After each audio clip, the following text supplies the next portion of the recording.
ஆண்டவரை ஆராதனை செய்ய வந்திருக்கிற அவருடைய பரிசுத்தவான்களாகிய யாவரையும் இயேசுவின் விலையேற பெற்ற நாமத்தினாலே வாழ்த்துகிறேன்.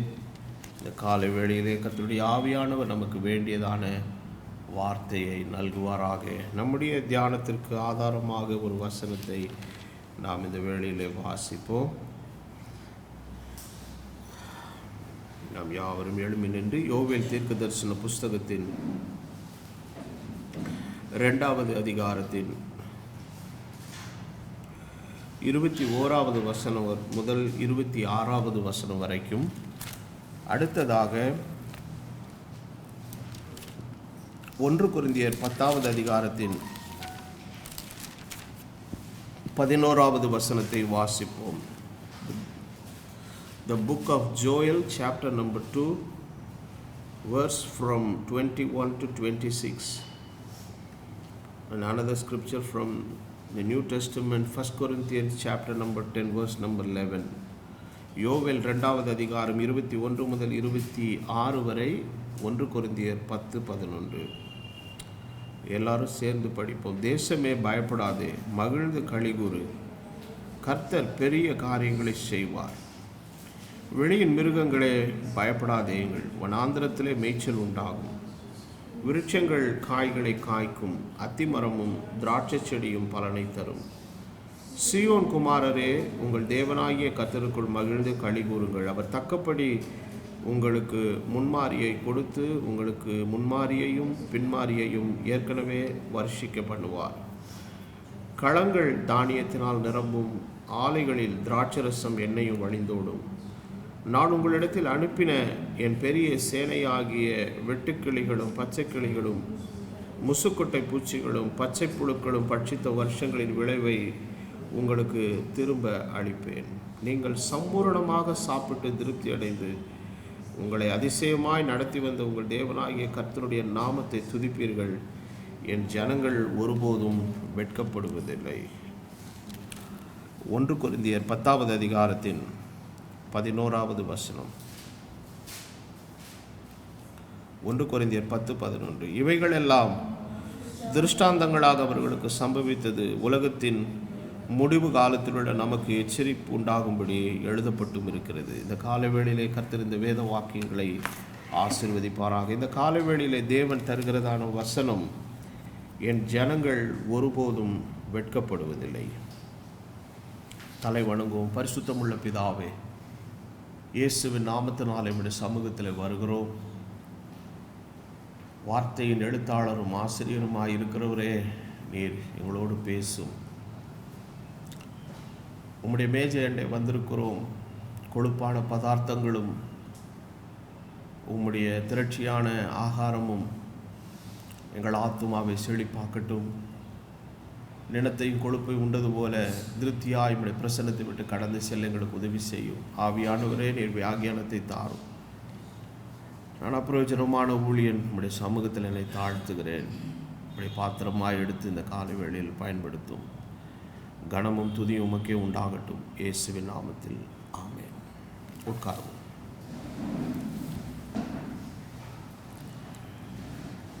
நான் வாசித்த இந்த வேத வசனம் யோவேல் தீர்க்க தரிசன புத்தகத்தில் 3 அதிகாரங்கள் தான் இருக்கிறது. இந்த 3 அதிகாரத்தில் மொத்தம் 73 வசனங்கள் உள்ளது. அந்த 73 வசனத்தில் 21, 23, 26 ஆகிய 3 வசனங்கள் கிறிஸ்தவ உலகத்தில் எல்லாருக்கும் நன்கு தெரியும். தேசமே பயப்படாதே, மகிழ்ந்து களிகூறு, கர்த்தர் பெரிய காரியங்களை செய்வார். சீயோன் குமாரரே, உங்கள் தேவனாகிய கர்த்தருக்குள் மகிழ்ந்து களிகூறுங்கள். அவர் தக்கப்படி உங்களுக்கு முன்மாரியை கொடுத்து உங்களுக்கு முன்மாரியையும் பின்மாரியையும் ஏற்கனவே வருஷிக்க பண்ணுவார். நீங்கள் சம்பூர்ணமாக சாப்பிட்டு திருப்தி அடைந்து உங்களை அதிசயமாய் நடத்தி வந்த உங்கள் தேவனாகிய கர்த்தருடைய நாமத்தை துதிப்பீர்கள். என் ஜனங்கள் ஒருபோதும் வெட்கப்படுவதில்லை. இந்த வசனங்கள் அதிகமாய் கேலண்டரில் எல்லா இடத்துலையும் வரும். நிறைய பேர் ஆண்டு வாக்குத்தத்தங்களாய் கொடுக்கிறார்கள். ஆனால் இந்த 3 வசனத்தினுடைய அடிப்படையை மீதமுள்ள 70 வசனத்தில் இருக்கிறது என்பது நிறைய பேருக்கு தெரியாது.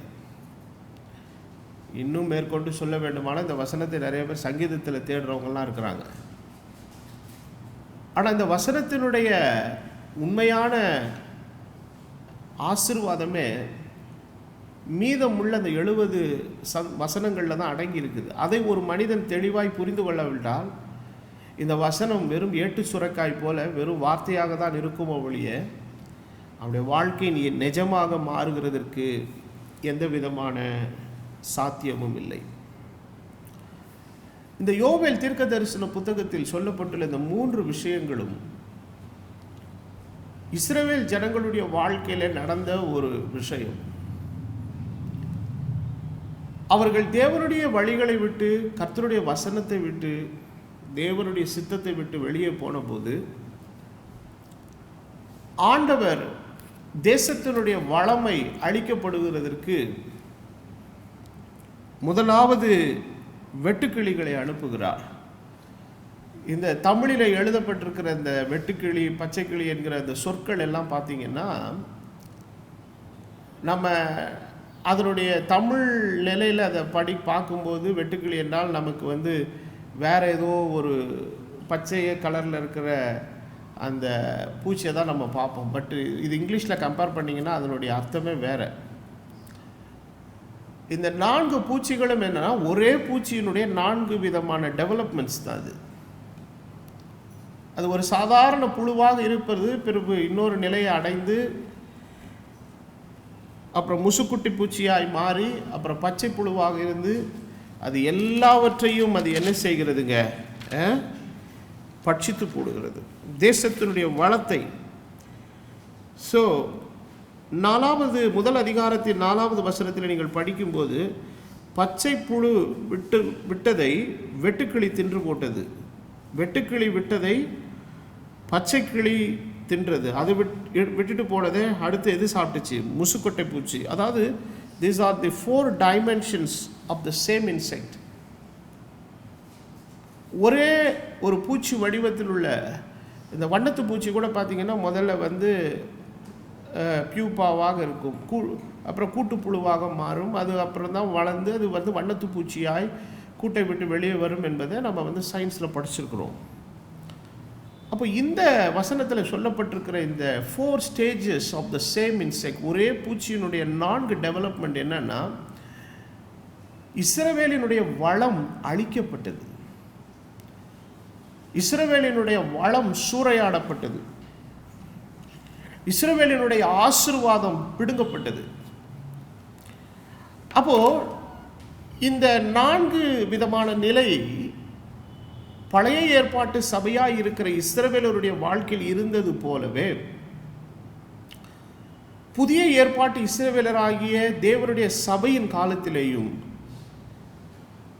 தேவனுடைய ஏற்படுத்தின சபையினுடைய வளத்தை கெடுக்கிறதற்கு இது போன்ற ஒரு ஆவிக்குரிய அழிவு, ஸ்பிரிச்சுவல் டிசாஸ்டர் ஏற்பட்டது என்பது சரித்திர உண்மை. ஆகவே தான் அப்போஸ்தலனாகிய பவுல் கொரிந்தியிலே பதிவு பண்ண அந்த வசனத்தை நான் எதற்காக வாசித்தேன் என்று சொன்னால், பழைய ஏற்பாட்டிலே இஸ்ரவேலருடைய வாழ்வில் நடந்த சம்பவங்களை எல்லாம் நாம் ஒரு சரித்திரமாக படித்து கதை மாதிரி விட்டுட்டு போக முடியாது. We cannot just read it as a history and leave it as a story. These are all the shadow of the reality which is going to take place in the time of the New Testament. புதிய ஏற்பாட்டின் காலத்தில் நடைபெற போகிற அத்தனை நிஜங்களினுடைய நிழல்தான் இஸ்ரவேலருடைய வாழ்க்கையிலே தேவன் பதிவு செய்த அத்தனை விஷயங்களும். சரியாய் சொல்ல வேண்டுமானால் இஸ்ரவேலினுடைய ஆரம்ப புள்ளி ஆபிரகாமும் ஈசாக்கும் தான். ஆபிரகாமும் ஈசாக்கும் they are not just a father and the son. அவர்கள் யார்? பரம தகப்பனாய் தெய்வத்துக்கும் அவர் அனுப்பின அவருடைய குமாரனாய் இருக்கிற இயேசு கிறிஸ்துவுக்கு 2 பேரும் நிழலாட்டங்களாய் இருக்கிறார்கள். ஈசாக்கை ஆபிரகாம் பலியிட்டு அவனை கைத்தி ஓங்கும்போது வானத்திலேருந்து சத்தம் வருது, பிள்ளையாண்டான் மேல் என்ன செய்யாதே, கையை போடாதே. இதை ஆக்கியோன் எபிரேயரின் புஸ்தகத்தில் எழுதுகிறார். விசுவாசத்தினாலே ஆபிரகாம் தன் குமாரனை பலியிட்டு திரும்ப உயிரோடு என்ன செய்தான், பெற்றான் என்று சொன்னால், இயேசு கிறிஸ்து அடைய போகிற அவர் பலியாக சென்றாலும் அவர் உயிர்த்தெழுதலை அடைவார் என்பதற்காக தான். இவை எல்லாமே நிழலாட்டங்கள். ஆகவேதான் அப்போஸ்தலனாகிய பவுல் ஒரு நியாயப்பிரமாணத்தையும் தீர்க்க தரிசன ஆகமங்களையும் சங்கீதங்கள் எல்லாவற்றையும் நன்கு அறிந்த ஒரு மனிதனாய் இருந்தபடினாலே அது நடைபெற்ற அத்தனை விதமான நிழல்களுக்குள்ளும் இப்புதிய ஏற்பாட்டின் காலத்திலே தேவன் வைத்திருக்கிற நிஜம் என்னதென்பதை அவர் அழகாக அதில் எடுத்து காட்டுறார். ஆகவேதான் அந்த ஒரே வசனத்துக்குள்ளே நீங்கள் படிக்கும்போது வசனம் என்ன சொல்லுதுன்னா, இவைகள் எல்லாம் திருஷ்டாந்தங்களாய் அவர்களுக்கு சம்பவித்தது. ஏன்? முடிவு காலத்தில் உள்ளவர்கள் யார்? புதிய ஏற்பாட்டு சபை பரிசுத்தவான்கள். அப்ப நமக்கு ஒரு நிழலாட்டமாய், நமக்கு ஒரு திருஷ்டாந்தமாக தான் இவை எல்லாம் சம்பவித்தது. அது ஆபிரகாமாக இருந்தாலும் சரி, ஈசாக்காக இருந்தாலும் சரி, லோத்தாக இருந்தாலும் சரி, லோத்தின் மனைவியாக இருந்தாலும் சரி, சாராளும் ஆகாரை குறித்து ரோமர் கலாத்தியில் எழுதுகிறார். அந்த 2 ஸ்திரீகளும் 2 ஏற்பாடுகள் என்று எழுதுகிறார். எல்லாமே each and every character and the incident or the shadow of the reality which is going to take place. ஆக இந்த இஸ்ரவேல் ஜனங்களுடைய வாழ்க்கையிலே வந்த இந்த 4 பரிமாணங்களில் உள்ள இந்த பூச்சிகளினுடைய நிலை என்னன்னா, அது தேசத்தினுடைய வளத்தை எடுத்தது. ஆனால் ஆண்டவருடைய வாக்குத்தத்தம் எப்படி இருக்குதுன்னா, நீ மகிழ்ந்து களிகூறு, கர்த்தர் பெரிய காரியங்களை செய்வார், முன்மாறியும் பின்மாறியும் வர்ஷிக்கப்படுவார். கடைசியில் முடிக்கும்போது சொல்லுகிறார், என் ஜனங்கள் ஒருபோது வெட்கப்படுகிறதில்லை. அப்போது ஒரு மகிமையாக இருந்த ஜனம் இஸ்ரவேலுக்கு தேவன் தந்த வாக்குத்தத்தம் என்ன தெரியுங்களா? இஸ்ரவேலே நீ பாக்கியமான், கர்த்தரால் ரட்சிக்கப்பட்ட ஜனம் உனக்கு ஒப்பானவன் யார்? அதாவது அவனை கர்த்தர் ஒரு தலை நிமிர்ந்து நிற்க பண்ணுகிற ஒரு மனிதனாய் கர்த்தர் வைத்திருந்தார். அதுதான் அவனுக்கு கொடுக்கப்பட்ட ஒரு பெரிய இது. இஸ்ரவேலே நீ பாக்கியவான், கர்த்தரால் ரட்சிக்கப்பட்ட ஜனமே உனக்கு ஒப்பானவன் யார்? You are incomparable people, you are peculiar people என்று வேதத்தில் எழுதப்பட்டிருக்கிறது. ஆனால் அப்படிப்பட்ட ஒரு உன்னதமான ஸ்தானத்தையும் இடத்தையும் கொண்டிருந்த இந்த மக்கள் ஒரு ஸ்டேஜில் வெட்கி தலைகுனிறாங்க. இந்த வெட்கம் என்கிற தமிழ் சொல் ஒரு காமனான வார்த்தை. ஆனால் இங்கிலீஷில் டிஃப்ரென்ஸ் இருக்குது. த ஷேம் அண்ட் தி ஷைனஸ்க்கு என்ன தான் சொல்லுவாங்க? வெட்கம் தான் சொல்லுவாங்க. ஷேமுக்கு என்ன தான் சொல்லுவாங்க? வெட்கம் தான் சொல்லுவாங்க. அவன் ரொம்ப முன்னாடி ஆளுகளை பார்த்தாலே ரொம்ப வெக்கப்படுறாங்க. ஸ்டேஜில் நின்று பாட்டு பாடணுன்னா வெக்கப்படுறாங்கன்னா, that is not the shame, that is a shyness. இதை சரியாக சொல்லணும்னா அது அவனுடைய கூச்ச சுபாவம். மக்கள் முன்னால் தன்னை நிலைப்படுத்தி கொண்டு பேச பாட, they cannot show themselves before the people. அப்போ ஷைனஸுக்கும் ஷேமுக்கும் என்ன இருக்குதுங்க? வித்தியாசம் இருக்குது. இப்போ ஒரு ஆட்களை பார்த்து ஒருத்தர் வெக்கப்படுறான்னா அது ஷைனஸ்ஸு. ஒரு ஸ்டேஜில் நின்று பாட்டு பாட பயப்படுறான்னா அது ஷைனஸ்ஸு. ஒரு இடத்துல போய் ஒருத்தர்கிட்ட ஒரு காரியம் கேட்டு வர பயப்படுறான்னா அது அவனுடைய ஷைனஸ். ஆனால் ஷேமுங்கிறது வேற.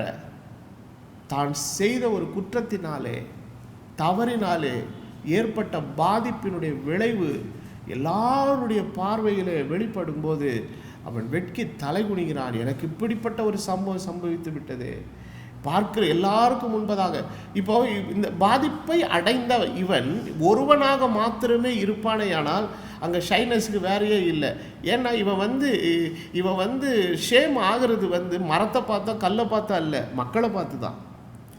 அப்போ ஒரு மனிதனுடைய வாழ்க்கைக்குள்ள வெட்கம் வருகிறது எதன் அடிப்படையில்னா, நம்மளை மற்றவர்கள் என்ன செய்து கொண்டிருக்கிறார்கள், பார்த்து கொண்டிருக்கிறார்கள். இஸ்ரவேல் ஜனங்கள் கூட வனாந்திரத்தில் வரும்போது ஆண்டவரே சில நேரங்களிலே கோபப்பட்டு ஜனங்களை அழிக்கணும்னு சித்தம் கொள்ளும் போதெல்லாம் மோசே ஜெபம் பண்ணுற, ஆண்டவரே வேணாம் அடிச்சிடாதீங்கப்பா, அப்புறம் எங்கள் பார்வோன் ரொம்ப தப்பாக அசிங்கமாக பேசுவோம், ஆண்டவரே பரியாசமாயிரும், மற்றவர்களுக்கு முன்னால் நாங்கள் வெட்கப்பட வேண்டியதாயிரும். பாரு, கர்த்தருக்கு ஆராதனை செய்ய போனால் ஆண்டவர் அவங்களை கொண்டு போட்டார்னு பேசுவான். அப்போது மற்றவர்கள் என்ன நினைப்பார்கள், மற்றவர்கள் என்ன பார்ப்பார்கள்? அப்போது ஆண்டவர் ஒரு உயர்ந்த ஸ்தானத்திலே மற்ற எல்லாரிலும் மேன்மையாக வைக்கப்பட்டிருந்த ஜனத்தை கர்த்தரை விட்டு விலகினது நிமித்தமாக நடைபெற்ற காரியம் என்னன்னா, அவர்கள் வெட்கப்படுகிற நிலைமைக்கு போயிட்டாங்க.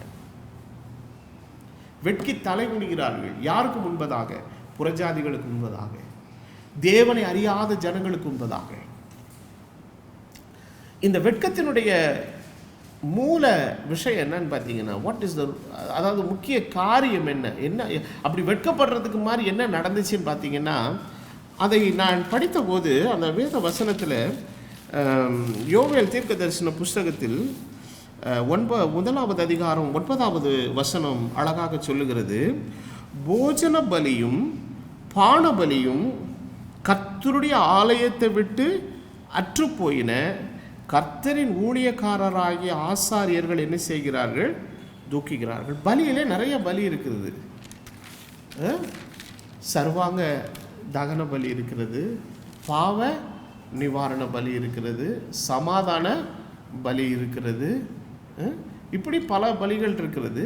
அதில் ஒரு பலி என்னவென்று சொன்னால் போஜன பலியும் பான பலியும். இது டெய்லி செய்ய வேண்டிய ஒரு பலி.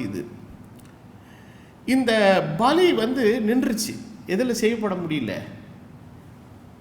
ஆலயத்தில் டெய்லி செய்ய வேண்டிய இந்த சாக்ரிஃபை, அதை இங்கிலீஷில்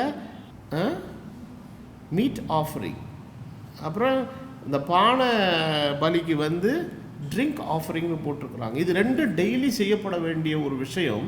ரெண்டும் ஆலயத்தில் நின்றுச்சு. செய்ய வேண்டிய ஆசாரியர்கள் துக்கிக்கிறார்கள். ஏனென்றால் செய்கிறதற்கான விஷயம் அவங்க கையில் இல்லை. இப்போது இந்த பானபலியும் இதுவும் நின்றதுக்கான காரணத்தை பண்ணுறதுக்கு முன்னால், பானபலியும் போஜன பலி என்னன்றத லேவியராகமம் 2வது அதிகாரத்தில் நீங்கள் படிச்சிங்கன்னா மிக தெளிவாக எழுதப்பட்டிருக்கிறது. அந்த லேவியராகமம் 2வது அத்தியாயத்தை எடுத்துக்கொள்ளுங்க. அதில் நீங்கள் படிச்சிங்கன்னா அந்த போஜன பலியை குறித்து ஆக்கியோன் ஒரு 4 விதமான போஜன பலியிலேயே 4 டைப் ஆஃப் போஜன பலி இருக்கிறது. முதலாவது போஜன பலி எப்படின்னு கேட்டிங்கன்னா, லேவியராகமம் 2வது அதிகாரத்தின் 1, 2, 3 வசனங்களை நீங்கள் படிக்கும் பொழுது வசனம் இவ்விதமாய் சொல்லுகிறது, ஒருவன் போஜன பலியாகிய காணிக்கையை கர்த்தருக்கு செலுத்த வேண்டுமானால் அவன் காணிக்கையை மெல்லிய மாவாய் இருப்பதாக அவன் அதன் மேல் எண்ணெயை வார்த்து அதன் மேல் தூப வர்க்கம் போட்டு அதை ஆரோனின் குமாரனாகிய ஆசாரிடத்தில் கொண்டு வருவானாக. அப்பொழுது ஆசாரிகள் அந்த மாவிலும் எண்ணெயிலும் ஒரு பிடி நிறைய தூப வர்க்கம் எல்லாவற்றோடும் எடுத்து அதை பலிபீடத்தின் மேல் ஞாபகக்குறியாய் தகனிக்க கடவுள். இது கர்த்தருக்கு சுகந்த வாசனையான தகன பலி. இந்த பலியினுடைய முக்கியமான ஒரு 2 விஷயம் இருக்குது. ஒன்று, இது கர்த்தருக்கு சுகந்த வாசனையானது. 2வது, இது மகா பரிசுத்தமானது. வெறும் பரிசுத்தம் சொல்லலை, என்ன சொல்லியிருக்குது? மகா பரிசுத்தம். அதை இங்கிலீஷில் எப்படி போட்டிருக்குன்னு எனக்கு தெரியல. லேவிட்டிகஸ் 2:3 எழுதியிருக்குது மகா பரிசுத்தமானது. என்ன வார்த்தை பயன்படுத்தி இருக்கிறாங்க? மோஸ்ட் ஹோலி. அப்போ சுகந்த வாசனையாகவும் மகா பரிசுத்தமாகவும் தினந்தோறும் ஆசரிக்கப்படுகிற இந்த போஜன பலியினுடைய முதல் டைப் ஆஃப் இது எப்படின்னா, மெல்லிய மாவில் எண்ணெயை வார்த்து அதை கொண்டு போய் என்ன செய்யணுங்க? ஒரு பிடி எடுத்து நெருப்பில் தகனிக்கணும். நெருப்பு எப்போவுமே பலிபீடத்தில் அக்கினி என்ன செய்யாதுங்க, குறையாது, அவியக்கூடாது. அது மாம்சத்தை பலியிட்டாலும் சரி, எதை பலியிட்டாலும் சரி, கொண்டு போய் இந்த மாவையும் எண்ணெயும் போடும்போது அது என்ன செய்யும்? அந்த நெருப்பில் எரிஞ்சு அது கருகி அது புகையாக போகும்போது கர்த்தர் அதை எப்படி ஏற்றுக்கொள்கிறார்? சுகந்த வாசனையாக ஏற்றுக்கொள்கிறார். 2வது டைப் ஆஃப் போஜன பலி என்னான்னு பார்த்தீங்கன்னா, அது 4வது வசனம் சொல்லுகிறது, நீ படைப்பது அடுப்பில் பாகம் பண்ணப்பட்ட போஜன பலி. It's fact. பேக்ட் என்று சொன்னால் ஓவனில் வச்சு என்ன செய்கிறதுங்க? பேக்கிங்ன்றது என்னது? ஃப்ரைங் வேறு, பேக்கிங் வேறு. பேக்கிங்கிறது என்னென்னா, அந்த உஷ்ணமான இருக்கக்கூடிய அந்த நெருப்புள்ள பாத்திரத்துக்குள்ளே அதை வச்சு அந்த ஸ்டீமில் அதை என்ன செய்விக்கிறதுங்க? வேக வைக்கிறது. இதை வந்து தமிழில் வந்து அதிரசங்கள்னு போட்டிருக்கிறாங்க, பட் இங்கிலீஷ் பைபிளில் வந்து கேக்குன்னு போட்டிருக்கிறாங்க. ஸோ எந்த ஒரு மாவையும் பிசைந்து நம்ம அதை ஓவனில் போட்டு பேக் பண்ணோன்னா அது வந்து என்ன ஆகிடுங்க, அது அவிஞ்சு வரும்.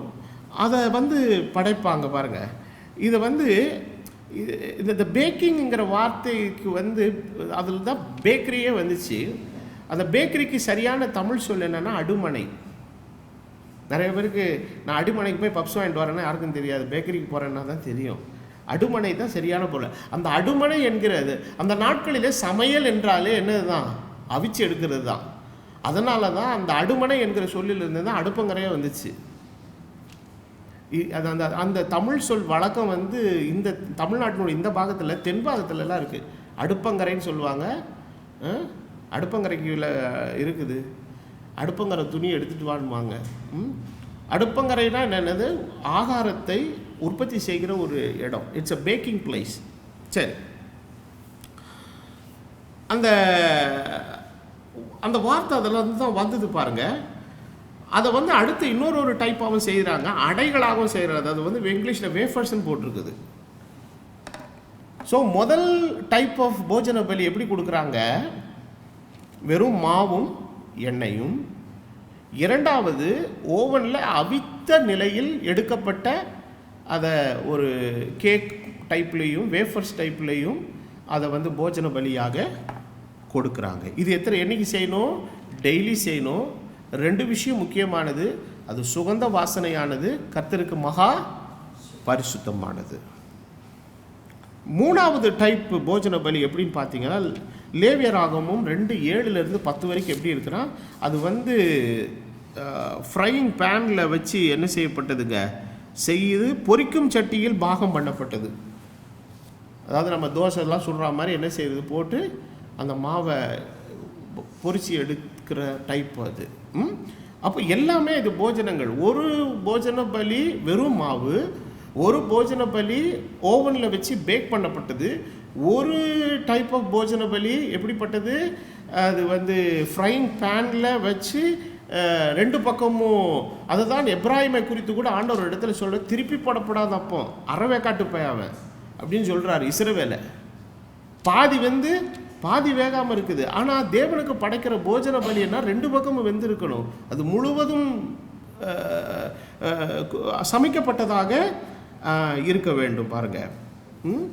அடுத்தது 4வது முறை பார்த்தீங்கன்னா பைபிளில் இந்த அதிகாரத்தினுடைய கடைசி பகுதியில் கனிகளிலே வரக்கூடிய முதற் பலன்கள், ஃப்ரூட்ஸ் எல்லாத்தையும் கொண்டு போய் முதற் பலன்களாக வரக்கூடிய தானியங்கள், இது எல்லாத்தையும் கொண்டு போய் கர்த்தருக்கு என்னவா கொடுக்குறாங்க, போஜன பலியாக கொடுக்குறாங்க. இந்த போஜன பலியிலே பிரதானமான 2 கட்டளைகள் உண்டு. முதலாவது கட்டளை என்னவென்றால், இட் ஷுட் பி அன்லெவன்டு, புளிப்பில்லாத ஒன்றாக இருக்க வேண்டும். இரண்டாவது, தேன் கலந்திருக்க கூடாது. You should not add the honey with the flour. ஆனால் எதை சேர்க்கிறோமோ இல்லையோ உப்பு சேர்க்கப்பட வேண்டும். இதை குறித்து ஆண்டவராக இயேசு கிறிஸ்து இந்த உலகத்தில் இருந்த நாட்களில் ஒரு வசனம் சொல்லியிருக்கிறாரு.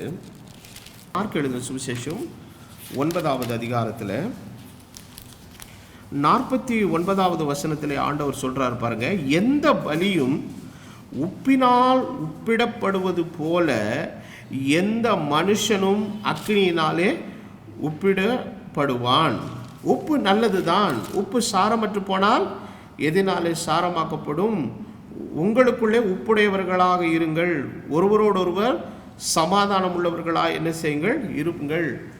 அப்போ இன்னொரு இடத்துல ஆண்டவர் சொல்றாரு, உப்பானது சாரம் பற்று போனால் எதனாலே சாரமாக்கப்படும், வெளியே கொட்டப்படுவதற்கும் மனுஷரால் மிதிக்கப்படுகிறதற்குமே என்று வேறு ஒன்றுக்கும் என்ன செய்யாது, உதவாது. அப்போ உப்பை ஆட் பண்ணுகிறதுனுடைய நோக்கம் என்னன்னா, it's a preservative and also it is a purifier. அது வந்து சுத்திகரிக்கிற ஒரு நிலை உள்ளது. ஆனால் இந்த போஜன பலியிலே தேவன் ஏன் புளித்த நிலையை கொடுக்கக்கூடாதுன்னா, ஆண்டவருடைய சமூகத்தில் வருகிறது எல்லாமே புளிப்பில்லாததாக தான் என்ன செய்யணுங்க இருக்கணும். அப்போ இதை ஆவிக்குரிய கண்ணோட்டத்திலோடு கூட எடுத்துக்கொள்ளும் போது இயேசுவானவரே சொல்லுகிறார், பரிசேயர் சதிசேயர் என்கிறவர்களுடைய புளித்த மாவை குறித்து நீங்கள் எப்படி இருங்கள்? எச்சரிக்கை உடையவர்களாக இருங்கள். இந்த தேன் என்பது என்னன்னா, இது இல்லாத ஒரு ஸ்வீட்னஸ் இவங்களே ஆர்டிஃபிஷியலாக உள்ளே கொண்டு போய் என்ன பண்ணுறதுங்க, சேர்க்கிறது. அது சேர்க்க வேண்டிய அவசியம் இல்லை.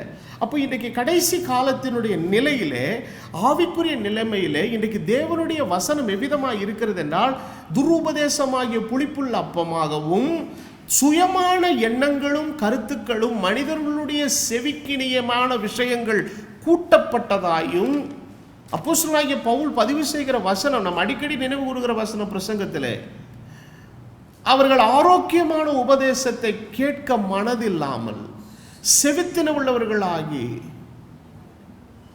தங்கள் சுய இச்சைகளுக்கு ஏற்றபடி அநேக போதங்களை, அதான் அப்போ அவர்களுக்கு எது பிடிக்கும், அவர்கள் எதை விரும்புவார்கள், they want to add things, they want to add more sweet from outside. வெளியிலிருந்து அவங்க என்ன ட்ரை பண்ண விரும்புகிறாங்க, சுவையை சேர்க்க விரும்புகிறாங்க. ஆண்டவர் சொன்னார், என் வசனங்களோடு ஒன்றையும் கூட்டமும் வேணாம், குறைக்கவும் வேணாம். கர்த்தருடைய வார்த்தை சுத்தம் உள்ளது, அது கண்களை தெளிவிக்கக்கூடியது, அது பொன்னிலும் மிகுந்த பசும் பொன்னிலும் விரும்பப்படத்தக்கதும், தேனிலும் தேன்கூட்டிலிருந்து ஒழுகும் தெளி தேனிலும் மதுரம் உள்ளது. It is more sweeter than the honey, so we don't need to add any honey with that. அது தேனை காட்டிலும் மதுரம் உள்ளது, சுவையுள்ளதும் ருசியுள்ளதும் இருக்கிறதுனாலே நீ தேவையில்லாம ஹனியை கூட சேர்த்து நீ செய்ய வேண்டிய அவசியம் இல்லை. ஹனியாக இருக்கட்டும், தேவனுடைய வார்த்தையாக இருக்கட்டும். உன்னுடைய சுயமான வார்த்தைகளும் காரியங்களும் ஒரு காலம் தேவனுடைய வார்த்தைக்கு சுவை உண்டாக்காது.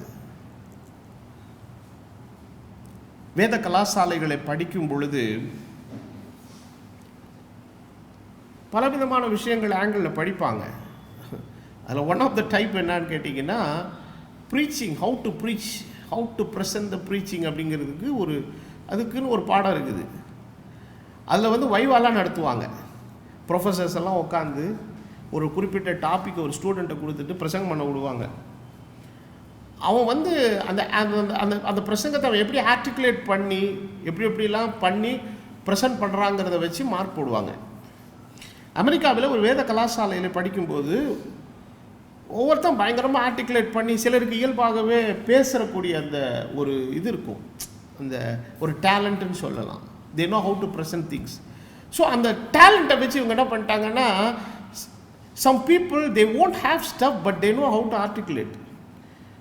சரக்கு இருக்காது, ஆனால் கண்ணு மூக்கு காது வச்சு அதை எப்படி ஒரு ஜோடனை பண்ணி அப்படி கொண்டு போய் கொடுக்கணும். அதாவது பார்க்கும்போது the presentation will be so great. சில ஹோட்டலில் அப்படி தான் இருக்கும், ப்ரெசன்டேஷன் நல்லாயிருக்கும், வாயில் வச்சா வாய்க்கேட்டு செய்யாது, விளங்காது. ஆனால் நம்ம ஊர் தலப்பாக்கட்டு பிரியாணிக்கு போனால் ஒன்றும் ப்ரெசன்டேஷன் இருக்கு, அவன் தட்டில் போட்டு ட்ருக்குன்னு தான் தட்டி விடுவான். அங்கே உள்ள அந்த பக்கத்தில் போய் தலப்பாக்கட்டு பிரியாணி பக்கத்தில் நின்னீங்க டம்முட்டு முட்டுன்னு சத்தம் இருக்கும். ரொம்ப ஒரு மாதிரி ரொம்ப பெரிய ஒரு மரியாதையும் கௌரவமும் குறைந்த ஒரு ஸ்டார் கேட்டகரி ரெஸ்பெக்ட்லாம் இருக்காது. ஆனால் பசி நேரத்தில் ஒருத்தன் அந்த தட்டை வாங்கி சாப்பிட்டான்னா 10 நிமிஷத்தில் இருக்கிற தட்டில் இருக்கிற சாப்பாடு காலி ஆயிரும். காரணம், we don't bother how he presented the food, it's all about how the food tastes. சாப்பாடு எவ்வளோ ருசியாக இருக்குதுங்கிறதா முக்கியமாக ஒளி, அவன் எப்படி கொடுக்குறாங்கிறத பற்றி நமக்கெல்லாம் அப்படி ஒன்றும் பெரிய விஷயங்கள் இல்லை. அப்போது அந்த மாதிரி ஒரு வேத கலாசாலையில் படிக்கும்போது அவர் கூட படித்த ஒரு ஊழியக்காரரோடு படித்த ஒரு 7-8 பேர் எல்லாம் வைவாவில் பாஸ் பண்ணி மார்க்கெல்லாம் வாங்கிட்டு சர்டிஃபிகேட்லாம் வாங்கிட்டாங்க. ஒருத்தருக்கு மாத்திரம் மார்க்கே கிடைக்கல. ஏன்னா he doesn't know how to present. ஆனால் கடைசியில் பாருங்கள், அந்த சர்டிஃபிகேட் வாங்கின யாருமே ஊழியத்தில் இல்லை. சர்டிஃபிகேட் வாங்காத அவர் ஊழியம் செஞ்சு இன்றைக்கி 350-400 ஆத்துமாக்களை சபையில் வச்சுருக்கிறார். ஆகவே பிரசங்கம் என்பது நம்முடைய சுயமான தேனான நயமான வார்த்தைகளை சேர்த்து ஜனங்களுடைய கவனத்தை ஈர்த்து ஒரு விஷயத்தை சொல்லுகிற காரியம் அல்ல. அது தேவ ஆவியின் வல்லமையினாலே நிறைந்தது. அந்த வேத வசனம் சொல்லுகிறது, உங்கள் வார்த்தைகள் உப்பால் சாரமேற்றப்பட்டதாக இருப்பதாக. பெந்தேகோஸ்தே நாளிலே பேதுரு எழும்பி பிரசங்கித்த பிரசங்கத்தை நீங்கள் பார்த்தீங்கன்னா, இன்ட்ரடக்ஷன் இருக்காது, கான்டெக்ஸ்ட் என்னன்னு தெரியாது, எண்டிங் என்னன்னே தெரியாது, கன்க்ளூஷன் என்னன்னே தெரியாது, கசாமுசான்னு இருக்கும். யோவேல் இருப்பார், திடீர்னு குரூசிஃபிக்ஷனுக்கு போவார், குரூசிஃபிக்ஷனில் போயிட்டு தங்களை பற்றி பேசுவார், செய்தியே முடிஞ்சிடும். ஏறக்குறைய 3000 பேர் என்ன செய்யப்பட்டார்கள்? ரட்சிக்கப்பட்டார்கள். வார்த்தையில் வல்லமை இருக்கிறது. உன்னுடைய நயமான தேன் சொட்டுகிற வார்த்தைகள் ஒரு காலும் ஜனங்களுடைய இருதயத்தை தொட முடியாது. வார்த்தையின் வல்லமை ஜனங்களை தொட முடியும். ஆகவே தான் ஆண்டவர் சொல்லுகிறார், போஜன பலியிலே நீ தேனையும் சேர்க்க வேண்டாம், புளிப்புள்ளதாய் இருக்க வேண்டாம். அப்போ தேவனுடைய வார்த்தையிலே துருபதேசமும் இருக்கக்கூடாது, மனுஷர்களுக்கு விரும்பத்தக்க விதமாய் நயமான பேச்சும் இருக்கக்கூடாது. அதோடு பாகம் பண்ண வேண்டிய ஒரே ஒரு விஷயம், உப்பு ஒன்றுதான், அது பரிசுத்தமாக்கப்பட்ட ஒன்றாக இருக்க வேண்டும். அப்புறம் பானபலின்னு ஒன்று இருக்குது. திராட்சை ரசத்தை என்ன செய்வாங்க? ஊற்றுவாங்க. இந்த போஜன பலியும் பான பலியும் ரெண்டும் இருந்துக்கிட்டே இருக்கும். அப்போ திராட்சை கொல்லையிலிருந்து வரக்கூடிய திராட்சை ஆலையிலிருந்து எடுக்கிற ரசத்தை கொண்டு வந்து பானபலியாக என்ன செய்வாங்க? பானபலியானா அது எப்படின்னா, நம்மளே அப்படியே என் மனசை அப்படியே ஊற்றிட்டாங்க அப்படின்னா என்னை முழுசுமாக கொடுத்துட்டேன்னு அர்த்தம். அப்போது இந்த போஜன பலியும் பானபலியும் எதனுடைய சிம்பாலிக் என்று பார்த்தால், கிறிஸ்து தன்னை ஜீவ அப்பமாகிய போஜன பலியாகவும் தன்னுடைய இரத்தத்தை அப்புறம் பானபலியாகவும் சிலுவையில் வார்க்க போகிறார் என்பதனுடைய நிழல் தான் இது. This is the shadow. பவுலப்போஸ்தலர் ஒரு இடத்துல தீமோத்தேயுவில் சொல்கிறாரு, நான் கிறிஸ்துவுக்காக பானபலியாக இப்பொழுது என்ன செய்கிறேன்? எண்ணெயை நான் ஊற்றிட்டேன் அப்படிங்கிறாரு. இன்னொரு இடத்துல சொல்கிறார், அது எதை மீன்படி அவர் பேசுகிறான்னு கேட்டிங்கன்னா, இன்னொரு இடத்துல சொல்கிறாரு, கிறிஸ்துவின் பாடுகளிலே குறைவாக இருக்கிறதை என் சரீரத்தில் நான் என்ன செய்கிறேன், அனுபவிக்கிறேன்னா அப்படின்னா என்னதுன்னா, கிறிஸ்து சபைக்காக என்ன செய்யணுமோ அந்த பாடுகளை அவர் ஏற்கனவே பட்டுட்டார். அதனுடைய கண்டினியூவேஷனாக அந்த பாடுகளை நான் தொடர்ந்து என்ன செஞ்சுட்டே இருக்கிறேன், பட்டுட்டு இருக்கிறேன்றார். அப்போ தன்னை பானபலியாய் தன்னை ஒப்பு கொடுத்தேன் அப்படிங்கிற காரியத்தெல்லாம் அவர் பேசுகிறார் பாருங்க. அப்போ பானபலியும் போஜன பலியும் மிகவும் முக்கியமானது. அது தினமும் செய்யப்பட வேண்டிய ஒரு காரியம். இப்போ யோவேலுக்குள்ள வருவோம் மறுபடியும்.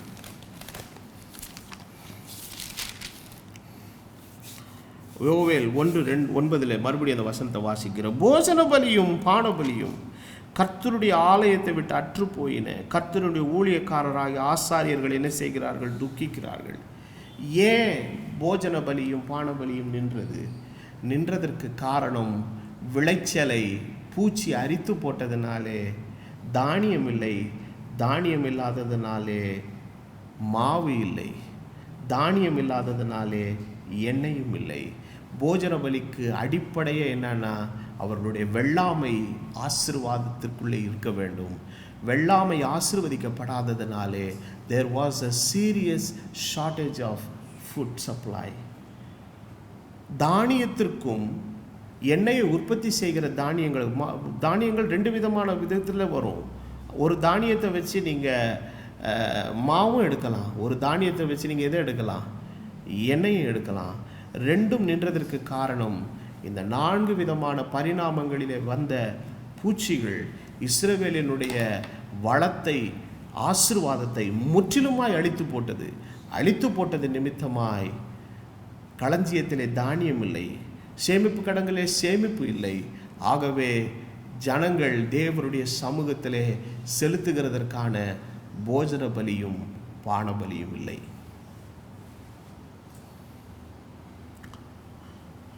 அப்போ இதை இன்றைக்கு ஆவிக்குரிய உலகத்தினுடைய இன்றைய நிழலினுடைய நிஜத்தைக்குள்ளே நம்ம கொண்டு வந்து பார்ப்போம்னா, தேவருடைய களஞ்சியத்தில் கர்த்தர் இன்றைக்கு தமது வார்த்தையை ஆண்டவர் வைத்திருக்கிறார். அப்போ ஆண்டவராக இயேசு கிறிஸ்து அவர் என்ன சொன்னார் ஒரு வசனத்தில்? அப்போ இன்றைக்கு நமக்கு அளிக்கப்பட்டிருக்கிற மெய்யான போஜனம் எது என்கிறத குறித்து நீங்கள் படிச்சிங்கன்னா, யோவான் எழுதின சுவிசேஷம் 6வது அதிகாரம்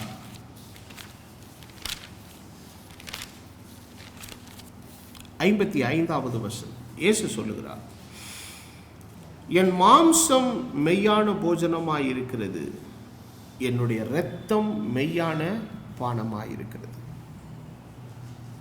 அப்போ அப்போ ஆண்டவர் சொல்றாரு, உங்கள் பிதாக்கள் எல்லாரும் வனாந்திரத்திலே மன்னாவை புசித்தார்கள். ஆனால் இந்த மன்னாவை புசிக்கிறவன் மரித்தால் என்ன செய்வான்? பிழைப்பான். அவனுக்கு ஒரு காலம் மரணம் ஏற்படுகிறது இல்லை. அப்போ தேவன் இந்த ஒரு மன்னாவை ஆசீர்வாதத்தை கர்த்தர் அவர்களுக்கு கொடுத்துருக்கிறாரு. ஆனால் இந்த ஜனங்க என்ன பண்ணுறாங்க? இதை நிராகரிக்கிறாங்க. இயேசு சொன்னார், நானே ஜீவாப்பம், என்னை புசிக்கிறவன் மரித்தால் என்ன செய்வான்? பிழைப்பான். அப்போ ஆண்டவர் முதலாவது தம்முடைய பஸ்காவை ஆண்டவர் முதல் ஆசரிக்கும் போது புளிப்பில்லாத அப்ப பண்டிகை இருக்குது. அந்த அப்ப பண்டிகையில் புளிப்பில்லாத அப்பத்தையும் திராட்சரசத்தை எல்லாம் பானம் பண்ணிட்டு இப்போ இந்த அப்பத்தை எடுத்து கொடுக்குறாரு. இதுதான் மெய்யான அப்பமாக இருக்கிறது. இது எதனுடைய ரெப்ரசன்டேஷன்னா என்னுடைய சரீரம். நீங்கள் பருந்துகிற இந்த திராட்சரசை எதனுடைய ரெப்ரசன்டேஷன்னா நான் உங்களுக்காக சிந்தப்படுகிற என்னுடைய புதிய உடன்படிக்கையினுடைய இரத்தமாக இருக்கிறது. அப்போ போஜன பலியும் பான பலியும் இஸ்ரவேலிலே தேவனுடைய ஆலயத்தில் நின்று போனதற்கு காரணம் அந்த போஜனத்திற்கான மாவையும் எண்ணெயையும் தருகிற தானியத்தினுடைய விளைச்சலை முற்றிலுமாய் அழித்து போட்டது இந்த பூச்சிகளினுடைய 4 பரிணாமங்கள். அப்போ இது எதனுடைய நிழல் என்று பார்த்தீர்களானால், அந்த கிறிஸ்துவனுடைய ஆவி எப்படி சபைக்குள்ளே இறங்கி எப்படி மாம்சீக இஸ்ரவேலருடைய வளத்தை அது அழித்ததோ, அதை போலவே ஆவிக்குரிய இஸ்ரவேலருடைய வாழ்க்கைக்குள்ளே இந்த 4 விதமான பரிணாமங்களுக்குள் அந்த கிறிஸ்து உள்ளே நுழைகிறான். இதை குறித்து தான் வெளிப்படுத்தின விசேஷம் 6வது அதிகாரத்திலே நாம் 4 முத்திரைகளிலே நாம் பார்க்கிறோம். இதில் குறிப்பாக நீங்கள் 3வது முத்திரையை நீங்கள் படிக்கும் பொழுது தான் ஒரு முக்கியமான ஒரு விஷயம் இருக்குது. முதல்ல நம்ம படிக்கும்போது 1வது முத்திரையை உடைக்கும்போது ஒருத்தர் எதில் வரா?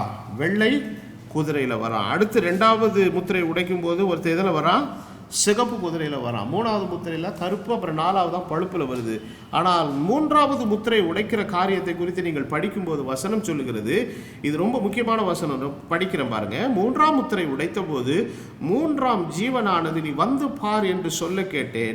நான் பார்த்தபோது இதோ ஒரு கருப்பு குதிரை கண்டேன். அதன் மேல் ஏறி இருந்தவன் ஒரு தராசை தன் கையில் பிடித்திருந்தான்.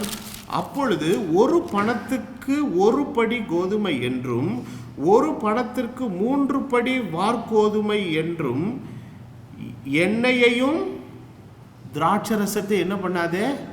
சேதப்படுத்தாதே. அப்போ அந்த கிறிஸ்துவனுடைய ஆவி கிரியை செய்யும்போது கடைசியில் எதில் கொண்டாந்து நிறுத்திடுச்சு? ஷார்ட்டேஜ் ஆஃப் ஃபுட்டில் கொண்டாந்து இருக்குது. இப்போ கோதுமையும் பார்லி எப்படி வாங்குறாங்க? 1 பணத்துக்கு 1 படி கோதுமை, 1 பணத்துக்கு 3 படி வார்கோதுமை. ஆனால் எதை மாத்திரம் டேமேஜ் பண்ணாத? எண்ணெயையும் திராட்சரசத்தையும். அப்போ அந்த அந்த கிறிஸ்துவனுடைய ஆவிக்கு என்ன வேலைன்னா எதை டேமேஜ் பண்ணணும்? ஆகாரத்தை டேமேஜ் பண்ணணும். காரணம், எப்படி மாம்சீக இஸ்ரவேலருடைய வாழ்க்கையிலே போஜன பலியும் பான பலியும் இல்லாமல் ஆசாரியர்களை துக்கிக்கிற நிலைக்குள்ளே கொண்டு போனதோ, அதை போலவே சபையின் காலத்திலேயும் போஜன பலியும் பான பலியும் ஆகியிருக்கிற தேவனுடைய கலப்பில்லாத வசனம் ஜனங்களுக்குள்ளே போக முடியாதபடி ஒரு நிலையை. அப்போ ஆமோஸ் எழுதின தீர்க்க தரிசன புஸ்தகத்தினுடைய வாக்கியம் இதை தான் சொல்லுகிறது. இது ஆகாரத்தினால் உண்டான பஞ்சம் அல்ல, தேவனுடைய வார்த்தை கிடைக்க கூடாத ஒரு பஞ்சகாலம் வருகிறது. அப்போ மல்கியா தீர்க்க தரிசன புஸ்தகத்தினுடைய கடைசியில் நம்ம வாசிக்கிறோம், ஆண்டவர் சொல்லுகிறார், உங்கள் காணிக்கைகளை உங்கள் தசம பாகங்களையும் கொண்டு வாருங்கள். எதற்கு? என் வீட்டில் என்ன உண்டாயிருக்கும்படி? ஆகாரம் உண்டாயிருக்கும்படி. அப்போ இன்றைக்கு தசம பாகமும் காணிக்கையும் தேவனுடைய பண்டக சாலைக்கு எங்கே கொண்டு வரப்பட வேண்டும்? தேவனுடைய ஆலயத்திலே போஜனம் உண்டாயிருக்கும்படி, ஆகாரம் உண்டாயிருக்கும்படி, அனுதினமும் செலுத்தப்பட வேண்டிய போஜன பலியும் பான பலியும் தேவனுடைய சமூகத்தில் ஏறெடுக்கப்படும்படி, நம்மை பலப்படுத்தும்படி, நம்மை வளர்ச்சி அடைய செய்யும்படி, நம்மை தேவனுக்குள்ளே ஊன்ற கட்டும்படி, தேவனுடைய வருகைக்கு நம்மை ஆயத்தப்படுத்தும்படி. அப்போ இன்றைக்கு ஆவிக்குரிய உலகத்துக்குள்ளே காணப்படுகிறதான இந்த டிசப்ஷன், என்ன செய்யுதுன்னா அப்படியே உள்ள நுழைஞ்சுது. வெள்ளை குதிரை என்பது என்னன்னா, it is a symbol of innocence. அதாவது பார்த்தா என்ன செய்யாது, சொல்லுவாங்கல்ல, பார்த்தா ஆள் வெள்ளையும் சொல்லியுமா இருக்காண்டா, ஆனால் உள்ளுக்குள்ளார பயங்கர கருப்பாக இருக்கான்னுவாங்க. தோற்றம் அப்படி தான் இருக்கும் பாருங்க சில பேருடைய வாழ்க்கை. சில விஷயங்கள் சொல்லுவாங்கல்ல, பார்த்ததில் வெளுத்ததெல்லாம் எப்படி தான் தெரியும், பால் மாதிரி இருக்குன்னா இப்பெல்லாம் வெள்ளையாக இருக்கிற மாதிரி தெரியும், ஆனால் உள்ளுக்குள்ளார போனால் தான் பயமாக இருக்குதுப்பா இது அப்படின்வோம். அப்போது இஸ்ரவேலருடைய வளத்தை எப்படி இந்த 4 பூச்சிகள் சூறையாடினதோ, இதனுடைய நிழலாட்டம் தான் ஆவிக்குரிய இஸ்ரவேலராகிய நம்முடைய சபையின் காலத்திலேயும் நடக்கிறது என்பதை ஆவியானவர் ஏற்கனவே என்ன செய்திருக்கிறாங்க, முன்னறிவித்திருக்கிறார். அப்போ இன்றைக்கு எப்படி அந்த காலத்திலேயும் தேசத்தினுடைய வளத்தை, தேசத்தினுடைய விளைச்சலை இந்த 4 பரிணாமங்களில் உள்ள பூச்சிகள் அழித்து தேசத்தினுடைய வளத்தை எடுத்து போட்டதுனாலே, தானிய களஞ்சியத்தில் என்ன இல்லை, மாவை உற்பத்தி செய்கிற தானியமும் இல்லை, களஞ்சியத்தில் எண்ணெய் உற்பத்தி செய்கிற தானியமும் இல்லாததுனாலே என்ன நடந்தது, போஜன பலியும் பான பலியும் நிறுத்தப்பட்டது. அதே விதமான நிலைமையில் இன்றைக்கு ஆவிக்குரிய உலகத்தினுடைய நிலையை எடுத்துக்கொள்வோமானால், இன்றைக்கு ஆவிக்குரிய உலகத்திலே இன்றைக்கு தானியம் என்பது என்ன, தேவனுடைய வசனம் தான். இன்னைக்கு களஞ்சியத்தில் தேவனுடைய வார்த்தை இல்லை. இன்னைக்கு தேவனுடைய களஞ்சியத்தில் எண்ணெயை உற்பத்தி செய்யக்கூடிய தானியங்கள் இல்லை. வேதத்தில் நம்ம படித்திருக்கிறோம் அல்லவா, விதை தானியம் உண்டோ, ஆண்டவர் கேட்குறாரு.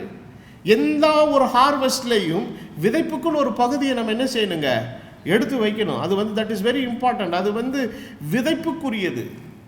அந்த விதைப்புக்குரியதை ஒரு மனுஷன் எடுத்து சாப்பிட்டானா அது ஆசீர்வாதமே இல்லை. அதனால தான் நம்முடைய வாழ்க்கையில் தேவன் தருகிற எல்லா ஆசீர்வாதத்திலும் காணிக்கைகளையும் தசம பாகத்தையும் நம்ம என்னவா எடுக்கிறோங்க, இட் இஸ் அ சீடு. அது ஒரு விதை தானியம். இப்போ ஒரு மனுஷன் விவசாயம் பண்ணி ஒரு 200 மூட்டை அறுவடை பண்ணுறான்னா அதில் ஒரு 20 மூட்டை என்ன எடுத்து வச்சுருவாங்க, விதை தானியம். அப்போ அந்த விதை தானியத்தை அடுத்த கல்டிவேஷனில் என்ன செய்வான், மறுபடியும் விதைக்கும் போது, அப்போது விதையானது உன்னுடைய கஸ்டடியில் ஸ்டாக்கில் இருந்தால் தான் அதனுடைய ஆசீர்வாதம் என்ன செஞ்சுக்கிட்டே இருக்கு, ரொட்டேஷனு வந்துக்கிட்டே இருக்கு. இதெல்லாம் எவன் ஒருத்தன் கையை வைக்கிறானோ அது அவளுடைய வாழ்க்கையினுடைய ஆசீர்வாதங்களை முழுசனை செஞ்சிடும், அழிச்சிடும். அப்போது போஜன பலியும் பான பலியுமாய் இருக்கிற தேவனுடைய கலப்பில்லாத தூய வசனம், உன்னுடைய ஆத்துமாவை செழுமையாக்குகிற வசனம், உன்னுடைய ஆத்துமாவை புஷ்டியாக்குகிற வசனம், உன்னை கிறிஸ்துவுக்குள்ளே தேறினவனாய் நிலைநிறுத்துகிற தேவனுடைய வார்த்தையையும் சத்தியத்தையும் இன்னைக்கு சத்துரு தந்திரமாய் இன்னைக்கு என்ன செய்துட்டான், எடுத்துட்டான். ஏன்னா இன்னைக்கு வேதத்தில் வாசிக்கிறபடி இன்றைக்கு சத்தியம் தள்ளுபடி ஆயிற்று.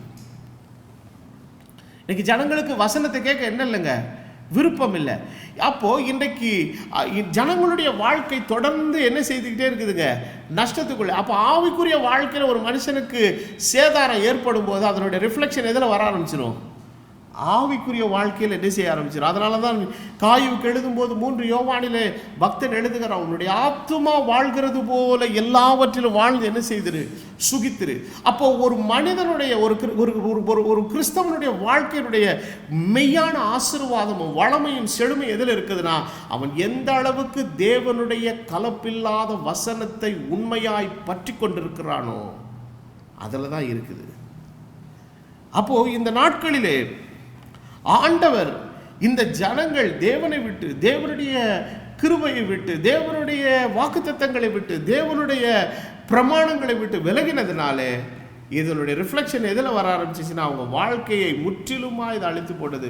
இப்போ பாருங்க, சொல்லுவாங்க காணிக்க போடுறதுக்கே எனக்கு காசு இல்லைன்னுவாங்க. அப்போ சாப்பிட்றதுக்கு எப்படி காசு இருக்கும், யோசிக்கணும். இது எவ்வளோ பெரிய சாப நிலைமைக்கு கொண்டு போயிருக்குது பாருங்க. அப்போ யோசிக்கிற தேவனுடைய ஜனங்கள், இன்றைக்கு உன்னுடைய சரீரப்பிரகாரமான வாழ்க்கையில் ஒருவேளை நீங்கள் பண விஷயங்களில் மற்ற காரியங்களில் எல்லாம் ரொம்ப ஒரு இயலாமை என்கிற நிலைமையில் நீங்கள் இருப்பீங்கன்னா யோசிங்க. கர்த்தர் தமது மகிமையின் ஐஸ்வர்யத்தின்படி நம்மளை ஆசீர்வதிக்கிற தேவன் நம்மை ஆசீர்வதிப்பதற்கான அநேக வாக்குத்தத்தங்களை கொடுத்திருக்கிறார். நீங்கள் எந்த அளவுக்கு தேவனுடைய வார்த்தைக்கும் அவருடைய உபதேசத்துக்கும் அவருடைய கற்பனைகளுக்கும் உண்மையாக இருக்கிறீர்களோ அதை பேஸ் பண்ணி தான் உங்களுடைய மெட்டீரியல் பிளெஸிங்கை என்ன செய்யுதுங்க. இன்னைக்கு ஆவிக்குரிய உலகத்தில் என்ன பண்ணிட்டாங்கன்னா இதை ஆஃப் பண்ணிட்டாங்க. அந்த மேலான ஒரு ஆசீர்வாதத்தை, செழுமையை, மேன்மையான நிலையை அடைகிறதற்கு மூல அடிப்படையாக இருக்கிற உபதேசத்தை ஜனங்களுக்கு என்ன செய்யறது இல்லைங்க, கொடுக்கறது இல்லை. அப்போது ஜனங்களுடைய கரத்தில் போய் சேர வேண்டிய காரியம் இன்னைக்கு ஜனங்களிடத்தில் இல்லாததுனாலே அவர்களுடைய விசுவாச வாழ்க்கையும் அது நலிந்து போய் மெலிந்து போய் இருக்கிறதுனாலே அதனுடைய பிரதிபலிப்பு எதுலேயும் தெரியுதுங்க. ஆவிக்குரிய வாழ்க்கையிலையும் சரீரப்பிரகாரமான வாழ்க்கையில் ஆசீர்வாதம் இல்லை, இந்த வாழ்க்கையில் விருத்தி இல்லை, வாழ்க்கையில் அவர்கள் செய்கிற காரியங்கள் அவர்களுக்கு கைகூட மாட்டேங்குது. அப்போது ஆண்டவர் இந்த சூழ்நிலையின் மத்தியிலே கர்த்தர் ஒரு குறிப்பிட்ட காலம் வரைக்கும் இந்த சூழ்நிலையை கர்த்தர் அனுமதித்தார். ஆனாலும் வேதத்தில் நம்ம வாசிக்கிறபடி இமைப்பொழுது உன்னை நான் என்ன செய்தேன், கைவிட்டேன், ஆனாலும் மிகுந்த இரக்கங்களால் உன்னை நான் என்ன செய்வேன், சேர்த்துக்கொள்வேன் என்கிற வேத வசனத்தின்படி கர்த்தர் என்ன செய்கிறார்னு பார்த்தீங்கன்னா, இப்போ God wants to restore his people. அப்போ துருபதேசமாக சபைக்குள்ளே நுழைந்த இந்த வஞ்சகம் சபையினுடைய ஆரம்ப காலத்திலிருந்து கொஞ்சம் அப்போதான் உள்ள என்ட்ரி ஆச்சு.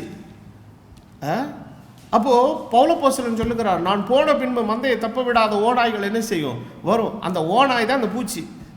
அது வெள்ளை கலராக வந்த பூச்சி அப்புறம் செவப்பாக மாறினது கருப்பாக மாறி கடைசியில் இறுதியிலே அது 4 கலரில் வந்து அது தேசத்தினுடைய ஆசீர்வாதத்தை வளமை அழிக்கணுங்கிறதா அதனுடைய எண்ணம். ஆனாலும் இது எல்லாவற்றின் மத்தியிலேயும் கர்த்தர் சொல்லுகிறார், ஆவியானவர் சபைகளுக்கு சொல்லுகிறதை காதுள்ளவன் என்ன செய்ய கடவன், கேட்க கடவன். எந்த சூழலின் மத்தியிலே அந்தி கிறிஸ்து எவ்வளவு வேகமாக அவன் வெள்ளை குதிரையாக, சிவப்பு குதிரையாக, கருப்பு குதிரையாக, பழுப்பு குதிரையாக 4 பரிணாமங்களுக்குள்ளே தேவனுடைய சபைக்குள்ளே சேதத்தை உண்டு பண்ண முயற்சித்தாலும் 7 பொன்குத்து விளக்குகளின் மத்தியில் உலாவுகிற கர்த்தராகிய இயேசு கிறிஸ்து இன்றைக்கும் தம்முடைய ஜனத்தோடு பேசுகிறவர். ஒரு காலம் தமது மனவாட்டி சபையிலே ஆண்டவர் போஜன பலியும் பாட பலியும் நின்று போகிறதற்கு தேவன் ஒரு காலம் அனுமதிக்கிறதில்லை. தேவன் தமது ஜனத்தை தமது வார்த்தையை கொண்டு திரட்சியாய் போஷிக்கிற தேவன்.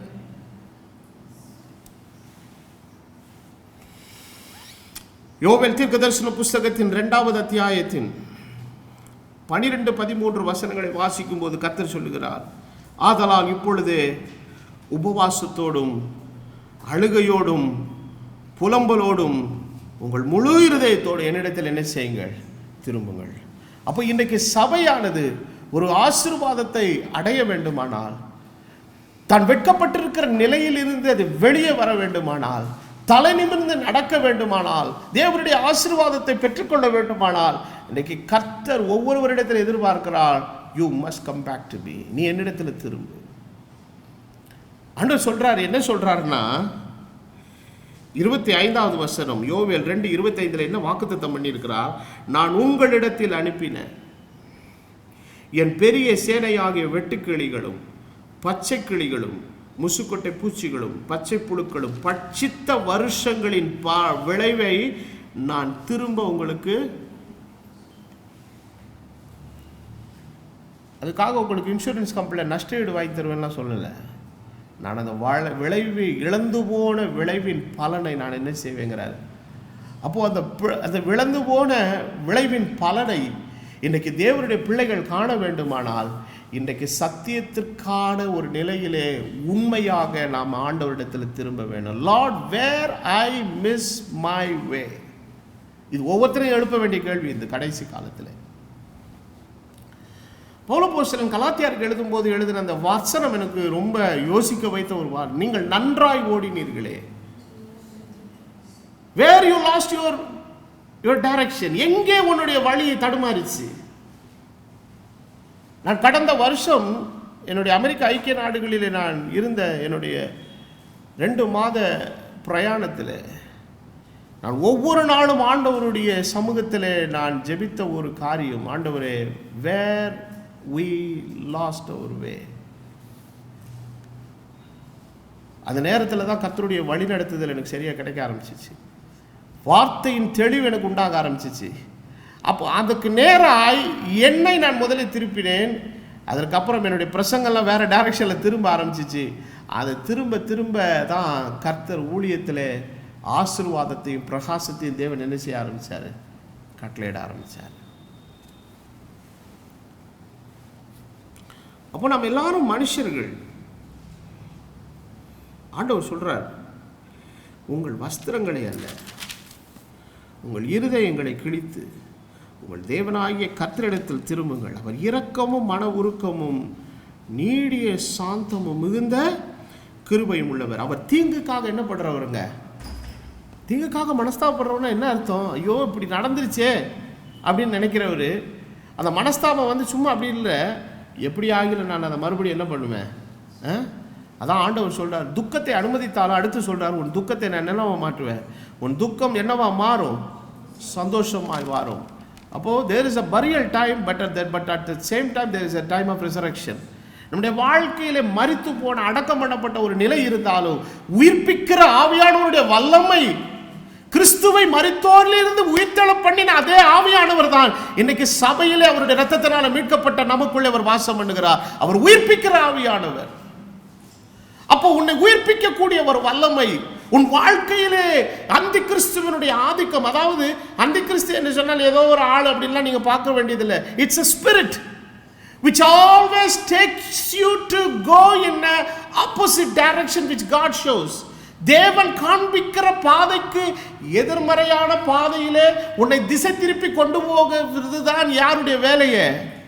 பிசாசுடைய வேலையே. அந்தி கிறிஸ்து, கிறிஸ்து என்பவர் யார்? He is a representation of true God. Who is Antichrist? He is a representation of the devil, but he is in the form of Christ. கிறிஸ்து என்கிற சாயலுக்குள்ள இருந்து மெய்யான தெய்வத்தின் பிரதிநிதி போல நின்று கொண்டு அவன் பிசாசுக்கு பிரதிநிதியாய் இருந்து செயல்பட்டு கொண்டிருக்கிறான்.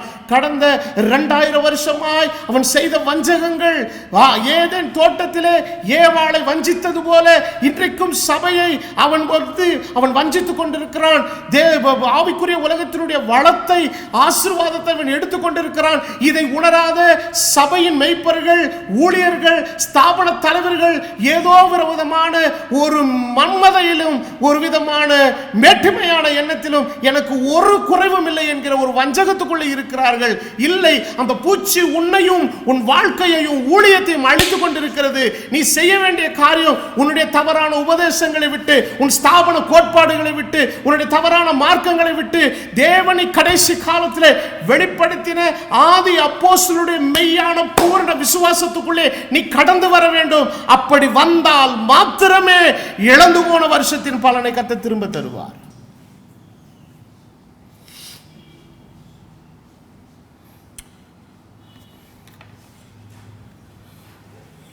வேத வசனம் சொல்லுகிறது 14வது வசனத்தில் 2:14, ஒருவேளை அவர் திரும்பி மனஸ்தாபப்பட்டு உங்கள் தேவனாகிய கர்த்தருக்கு போஜன பலிகளையும் பான பலிகளையும் செலுத்துகிறதற்கான ஆசீர்வாதத்தை என்ன செய்வார்? தந்திரடுவார். அடுத்த வசனம் சொல்லுகிறது, சியோனிலே என்ன ஊதுங்கள்? எக்காலம் ஊதுங்கள், பரிசுத்த உபவாச நாளை நியமிங்கள், விசேஷித்த ஆசரிப்பை கூட்டுங்கள். எதற்காக? இந்தியாவை ஆசீர்வதியும், தமிழ்நாட்டை ஆசீர்வதியும், வரப்போகிற எலெக்ஷனை ஆசீர்வதியும். இது that is none of your business. நீ முதல்ல கர்த்தரிடத்தில் திரும்பு. கர்த்தர் உனக்காக செய்ய வேண்டிய எல்லாத்தையும் செய்வார் அவர். நீ சியோனிலே எக்காலம் ஊதி பரிசுத்த ஆசரிப்பை கூட்டிட்டு நீ என்னத்துக்காக ஜெபம் பண்ணிட்டு இருக்கிற? இன்னைக்கு கிறிஸ்தவ உலகம் எதுக்குள்ள இருக்குது? ஜெபம் பண்றவங்களே தவறான உபதேசத்துக்குள்ள இருந்துக்கிட்டு, சரியான உபதேசத்தில் இருக்கிறவன தப்பான உபதேசத்தில் இருக்கிற ஆண்டவரே அவனை அழியும் ஒளியும் ஜெபம் பண்ற அளவுக்கு உன்னுடைய கண்கள் சொருகி போயிருக்கிறது. நீ மனம் திரும்ப வேண்டும், நீ வெளிப்படைய வேண்டும். அப்போ தேவனுடைய கலப்பில்லாத வசனம் எங்கே பிரசங்கிக்கப்படுகிறதோ அந்த இடத்தில் தானியம் உண்டு. எந்த சூழ்நிலையிலேயும் வேதத்தில் ஆண்டவர் தந்த வாக்குத்தத்தம், தேவன் நீதிமானை பஞ்சகாலத்தில் எப்படி போஷிக்கிறவருங்க? திருப்தியாய் போஷிக்கிறவர். அப்போ இந்த கடைசி காலத்திலேயும் தேவனுடைய வசனம் கிடைக்கக்கூடாத ஒரு பஞ்சகாலம், போஜன பலியும் பான பலியும் தேவனுடைய சமூகத்தில் செலுத்தப்பட முடியாத ஒரு மிகவும் மோசமான ஒரு நிலைமையிலே ஆவிக்குரிய உலகத்தினுடைய நிலை காணப்பட்டு கொண்டிருந்தாலும், இன்னொரு பக்கத்திலே கர்த்தர் தாம் தெரிந்து கொண்ட கரை திரை முதலான தம்முடைய பரிசுத்தவான்களினுடைய மத்தியிலே தேவன் களஞ்சியத்தில் பூரணமாய் தமது வார்த்தையாகிய தானியத்தை கர்த்தர் வைத்திருக்கிறார். அங்கே போஜன பலியும் அங்கே பான பலியும் இருக்கிறது. அங்கே கர்த்தர் ஆசீர்வாதத்தை கர்த்தர் கட்டளையிட்டிருக்கிறார். There is a blessing where the treasure is full of grains which produces the flour and the oil. எண்ணெயையும் மாவையும் உற்பத்தி செய்கிற தானியம் எந்த களஞ்சியத்தில் நிரம்பி இருக்கிறதோ அந்த ஊழியமும் அந்த மக்களும் கர்த்தரால் ஆசீர்வதிக்கப்பட்ட ஜனம்.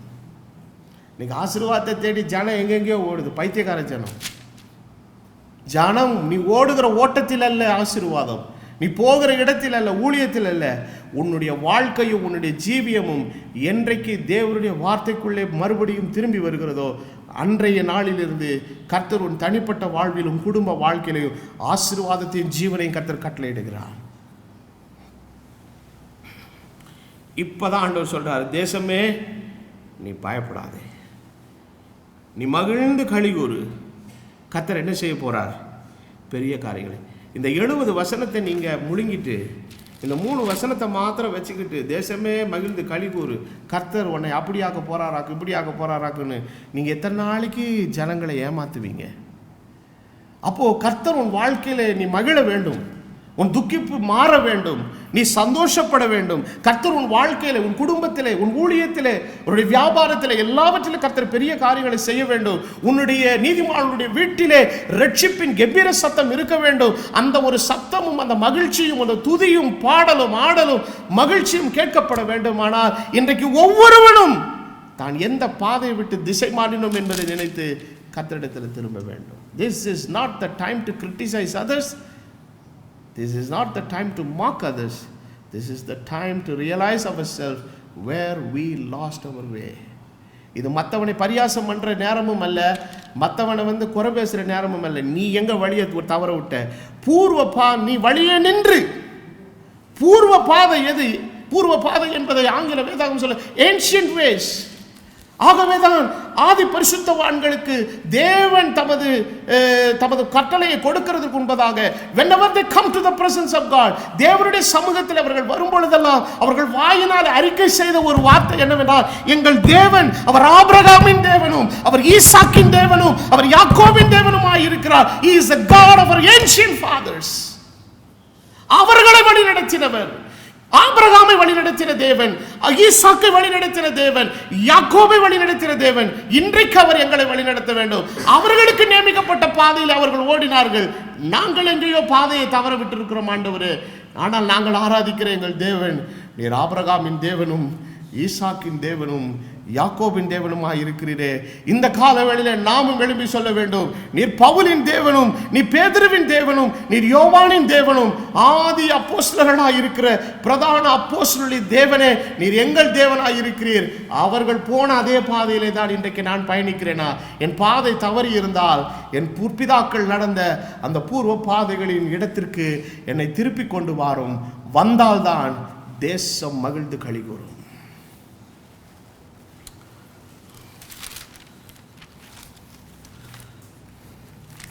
மல்கியா தீர்க்கதரிசன புத்தகத்திலே கடைசி அத்தியாயத்திலே 6வது வசனத்திலே வாசிக்கிறோம், நான் வந்து பூமியை சங்காரத்தால் அடிக்காதபடிக்கு அவன் பிதாக்களுடைய இருதயத்தை பிள்ளைகளிடத்திற்கும். யோவான் ஸ்நானகனுடைய ஊழியம் அதுதான். ஆபிரகாம், ஈசாக்கு, யாக்கோபு என்பவருடைய முற்பிதாக்களுடைய இருதயத்துக்கு கர்த்தர் அவனை கொண்டு ஜனங்களை திருப்பினார். ஆனால் திருப்பப்படாத இருதயத்தோடு கூட ஜனங்கள் ஞானசானம் பெற வருகிறார்கள். அதை கண்டு அவன் என்ன சொன்னான்? விரியன் பாம்பு குட்டிகளே, வரும் கோபத்துக்கு தப்பித்துக்கொள்ள உங்களுக்கு வகை காட்டினவன் யார்? பிள்ளைகளுடைய இருதயத்தை பிதாக்களிடத்திற்கு திருப்புகிற ஒரு காலம் இது. அப்ப தேவன் இன்னைக்கு உங்களையும் என்னையும் தம்முடைய பிள்ளைகளாக தேவன் தெரிந்து கொண்டிருக்கிறார். இன்னைக்கு நம்முடைய இருதயம் நம்முடைய பிதாக்களாய் இருக்கிற ஆவி அப்போஸ்தலருடைய வார்த்தைக்கு நேராய் திரும்ப வேண்டும். அந்த நிலைக்கு, அந்த உபதேசத்திற்கு, அந்த காரியத்திற்கு இன்றைக்கு யாருடைய தனிப்பட்ட வாழ்க்கையும் குடும்பமும் ஊழியமும் 100% ரெஸ்டோர் ஆகுதோ, கர்த்தர் வாக்குத்தத்தம் பண்ணுகிறார், நீ மகிழ்ந்து களிகூறு, கர்த்தர் பெரிய காரியங்களை செய்வார். It is a promise to the people who surrendered completely to the word of God.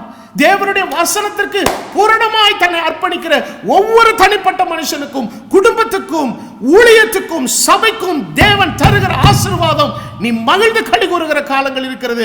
எப்பொழுது நீ கர்த்தருடைய வார்த்தைக்கு நீ திரும்பினார்.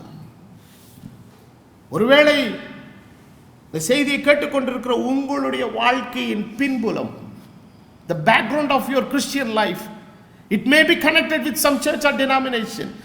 ஏதோ ஒரு சபையோடு கூட ஒரு ஸ்தாபனத்தோடு இணைக்கப்பட்டதாய் அதனுடைய கோட்பாடுகளுக்குள்ளே நீங்கள் உங்களை அடக்கி கொண்டவர்களாய் அவனுடைய சட்டத்திட்டங்களுக்கு உங்களை உட்படுத்தி கொண்டவர்களாய் இருக்கிறீர்கள். ஆனாலும் கர்த்தருடைய வார்த்தைக்கு சில விஷயங்கள் முரண்பாடாய் இருந்தாலும் உங்களுடைய மனசாட்சி உங்களோடு கூட பல நாட்களாய் அதை குறித்து தவறு என்பதை ஆவியானவர் உணர்த்தியும் அதை விட்டு நீங்கள் வெளியே வர முடியாதபடி ஒரு தயக்கத்தோடும் தடுமாற்றத்தோடும் இருக்கிறீர்கள். ஆனால் கர்த்தருடைய வார்த்தைக்கென்று நீயும் உன் குடும்பமும் உன் சபையும் வேறு பிரிக்கப்பட்டு வெளியே வருமானால் கர்த்தர் வாக்குத்தத்தம் பண்ணுகிறார், நீ மகிழ்ந்து களி கூறுகிற நேரமும் கர்த்தர் உன் ஊழியத்திலே உன் வாழ்க்கையில பெரிய காரியங்களை செய்கிற வேளையும் வந்திருக்கிறது. ஆண்டவருடைய வசனம் சொல்லுகிறது, நான் எதை கொடுப்பேங்க? முன்மாரியையும். அப்போ முன்மாரி எந்த சபையில் ஊற்றப்பட்டுருச்சு? வார்த்தையில் உண்மையாக இருக்கிற சபையில் தான். பின்மாரி எப்போ ஊற்றப்படும்? வசனத்துக்கு வருகைக்கு முன்னால அவருடைய வார்த்தையில் பூரணமாய் சீர்பொருந்தினவர்கள் மத்தியில் தான் ஊற்றப்படும். எல்லார் மேலே ஊற்றப்படாது பின்மாறி. அதனால தான் நாம் அப்போஸ்தலர் நடவடிக்கைகள் 2வது அதிகாரத்தில் வாசிக்கிறோம், அவர்கள் எல்லாரும் ஒருமனப்பட்டு ஓரிடத்தில் கூடியிருந்த போது. எப்படி ஒருமனப்பட்டு ஓரிடத்தில் கூடியிருந்த போது? வார்த்தையில் ஒருமனப்பட்டிருந்தார்கள், உபதேசத்தில் ஒருமனப்பட்டிருந்தார்கள். பேது ஒருத்தன் தான் பிரசங்கித்தான். வசனத்தை கேட்டவர்கள் இருதயத்தில் குட்டப்பட்டவர்களாகி 12 நோக்கி, சகோதரரே நாங்கள் என்ன செய்வேன்? எல்லாரும் 11 பேர் 11 டைரக்ஷன் காட்டல, எல்லாரும் ஒரே மாதிரி பேசுகிறாங்க. நீங்கள் மனம் திரும்புங்கள். 11 பேர் மனம் திரும்புங்கள்ன்றாங்க. 11 பேரும் கர்த்தராகிய இயேசு கிறிஸ்து நாமத்தில் என்னங்க ஞானஸ்தானம் பெறுங்க. 11 பேர் சொல்கிறாங்க, நீங்கள் பரிசுத்தாவின் வரத்தை என்ன செய்வீங்க? பெறுவீங்க. 11 பேர் சொல்றாங்க, வாக்குத்தத்தமானது உனக்கு உன் பிள்ளைகளுக்கு உன் தேவனாகிய கர்த்தர் வரவழைக்கும் தூரத்துள்ள யாவருக்கும் உண்டாயிருக்கிறது. There was no any controversial between the 11. 11 பேருக்குள்ள எந்த முரண்பாட கருத்துக்களும் இல்லை. அவர்கள் உபதேசத்தில் ஒருவர். அப்போ இந்த கடைசி காலத்திலேயும் தேவன் தமது பருகைக்கு முன்பதாக தம்முடைய பயிரை தேவன் முதிர்ச்சியடை செய்வதற்கான பின்மாரியை வாக்குத்தத்தம் பண்ணியிருக்கிறார். பின்மாரியின் மழையை கர்த்தரிடத்தில் வேண்டிக் கொள்கிறேன் என்று சகரியாவின் புஸ்தகத்தில் வாசிக்கிறோம். அந்த வார்த்தையின்படி தேவன் தமது சிறையிருப்பில் இருக்கிற ஜனத்தை தேவன் மறுபடியும் தம்முடைய வார்த்தையிடத்தில் எப்படி கொண்டு வருகிறார். அப்போ யோவேல் தீர்க்கதரிசன புஸ்தகத்தில் நம்ம படிக்கிறபடி people they were all exiled. 70 வருஷம் அவங்களை கொண்டு போயிட்டான் பிசாசு. ஆனாலும் கர்த்தர் மறுபடியும் அவர்களை தேசத்தில் கொண்டு வந்து என்ன செய்யறாருங்க? திரும்ப வர பண்ணுகிறார். அவர்கள் இழந்து போன வளமையை செழுமையை எல்லாவற்றையும் கர்த்தர் அவர்களுக்கு திரும்ப தருகிறார். இன்றைக்கு நாம் இருக்கிற தவறான உபதேசங்களை விட்டு, மார்க்கங்களை விட்டு, காரியங்களை விட்டு, அந்த கூட்டத்தை விட்டு பிரிந்து யாரெல்லாம் தேவனுடைய வசனத்துக்காய் உண்மையாய் வேறு பிரிக்கப்பட்டு நாம் வருகிறோமோ, நாம் எல்லாருக்கும் தேவன் முன்மாரியையும் பின்மாரியையும் வாக்குத்தத்தம் பண்ணி இருக்கிறார். கடைசியில் கர்த்தர் சொல்லுகிறார், நீங்கள் எப்படி சாப்பிடுவீர்கள்? சம்பூரணமாக சாப்பிட்டு. நான் சில மாதங்களுக்கு முன்பதாக பேசின செய்தி எனக்கு ஞாபகம் வருகிறது. கிறிஸ்துவின் மனவாட்டிக்குரிய போஷிப்பு சியோனிலே கர்த்தர் என்ன செஞ்சு வச்சிருக்கிறார்? ஆண்டவர் ஆயத்தம் பண்ணி வைத்திருக்கிறார். அப்போ தேவனுடைய சபைக்குரிய போஷிப்பு எங்கே இருக்குதுங்க? சியோனிலே, ஆண்டவருடைய களஞ்சியத்தில், அவருடைய சமூகத்தில் நமக்கு என்ன செய்யுதுங்க? இருக்குது. வேதம் சொல்லுகிறது, நீங்கள் எப்படி சாப்பிடுவீர்கள்? சம்பூரணமாக. ஒரு ஸ்டேஜில் எப்படி இருந்தீங்க? உங்களாலையும் சாப்பிட முடியல, உங்களுக்கு சாப்பிட்றதுக்கு சாப்பாடு இல்லை, கர்த்தருக்கு செலுத்த வேண்டிய போஜன பலியும் பான பலியும் செலுத்த முடியாத அளவுக்கு எது வந்துருச்சு? ஷார்ட்டேஜ். அப்போது அவங்க அந்த அழிவினுடைய கொடுமையினுடைய கோர தாண்டவத்துக்கு போயிட்டாங்க. They almost gone to the point of death where there is no point of return. இனி திரும்பியே வர முடியாது என்று நினைக்கக்கூடிய அளவினுடைய புள்ளிக்கு அவங்க போயிட்டாங்க. ஆனாலும் கர்த்தர் வாக்குத்தத்தம் பண்ணுகிறார், நீ இழந்து போன வருஷங்களின் பலனை திரும்ப உனக்கு என்ன செய்வேன்? தருவேன். கடைசியில் ஆண்டவர் சொல்றார், நீங்கள் எப்படி சாப்பிடுவீர்கள்? சம்பூரணமாக சாப்பிட்டு அடுத்து திருப்தி அடைந்து உங்களை அதிசயமாய் நடத்தி வந்த தேவனாகிய கர்த்தருடைய நாமத்தை துதிப்பீர்கள். என் ஜனங்கள் ஒருபோது என்ன செய்யறதில்லை? வெட்கப்படுகிறதில்லை. அப்போ நம்ம வாழ்க்கையில் ஏன் தலை குனிஞ்சோம்? தலை குனிவதற்கான சூழ்நிலை ஏன் ஏற்பட்டது? எதை நாம் விட்டுட்டு போனதுனால?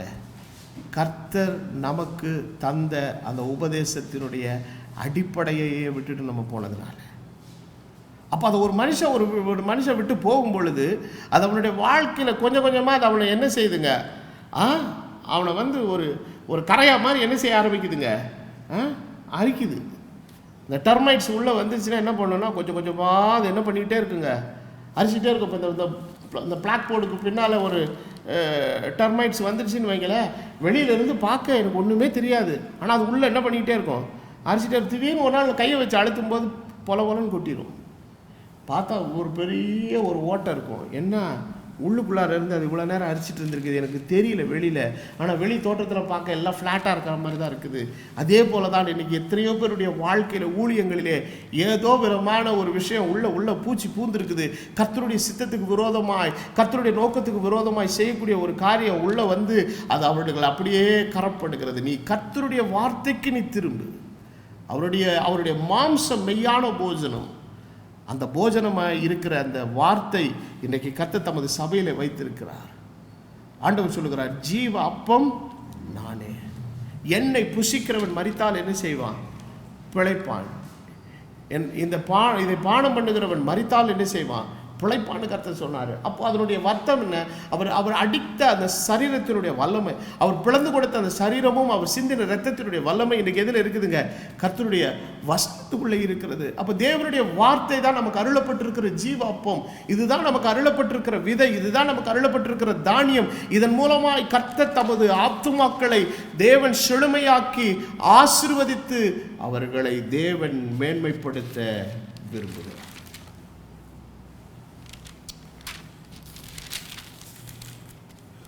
யோவேல் தீர்க்கதரிசன புஸ்தகத்தின் 1வது அதிகாரத்தினுடைய 17வது வசனம் என்ன சொல்லுதுன்னா, விதையானது மண்கட்டிகளின் கீழ் மக்கி போயிற்று, பயிர் தீந்து போனதுனால். இப்போ பாருங்க, விதைச்ச விதையும் கருகிருச்சு, பயிர் என்ன செஞ்சிருச்சு, செத்து போச்சு. பண்டகசாலைகள் பாழாகி எது இடிஞ்சு கிடக்கு, களஞ்சியங்கள். களஞ்சியம் என்று சொன்னால் ஸ்டோர் ஹவுஸ்.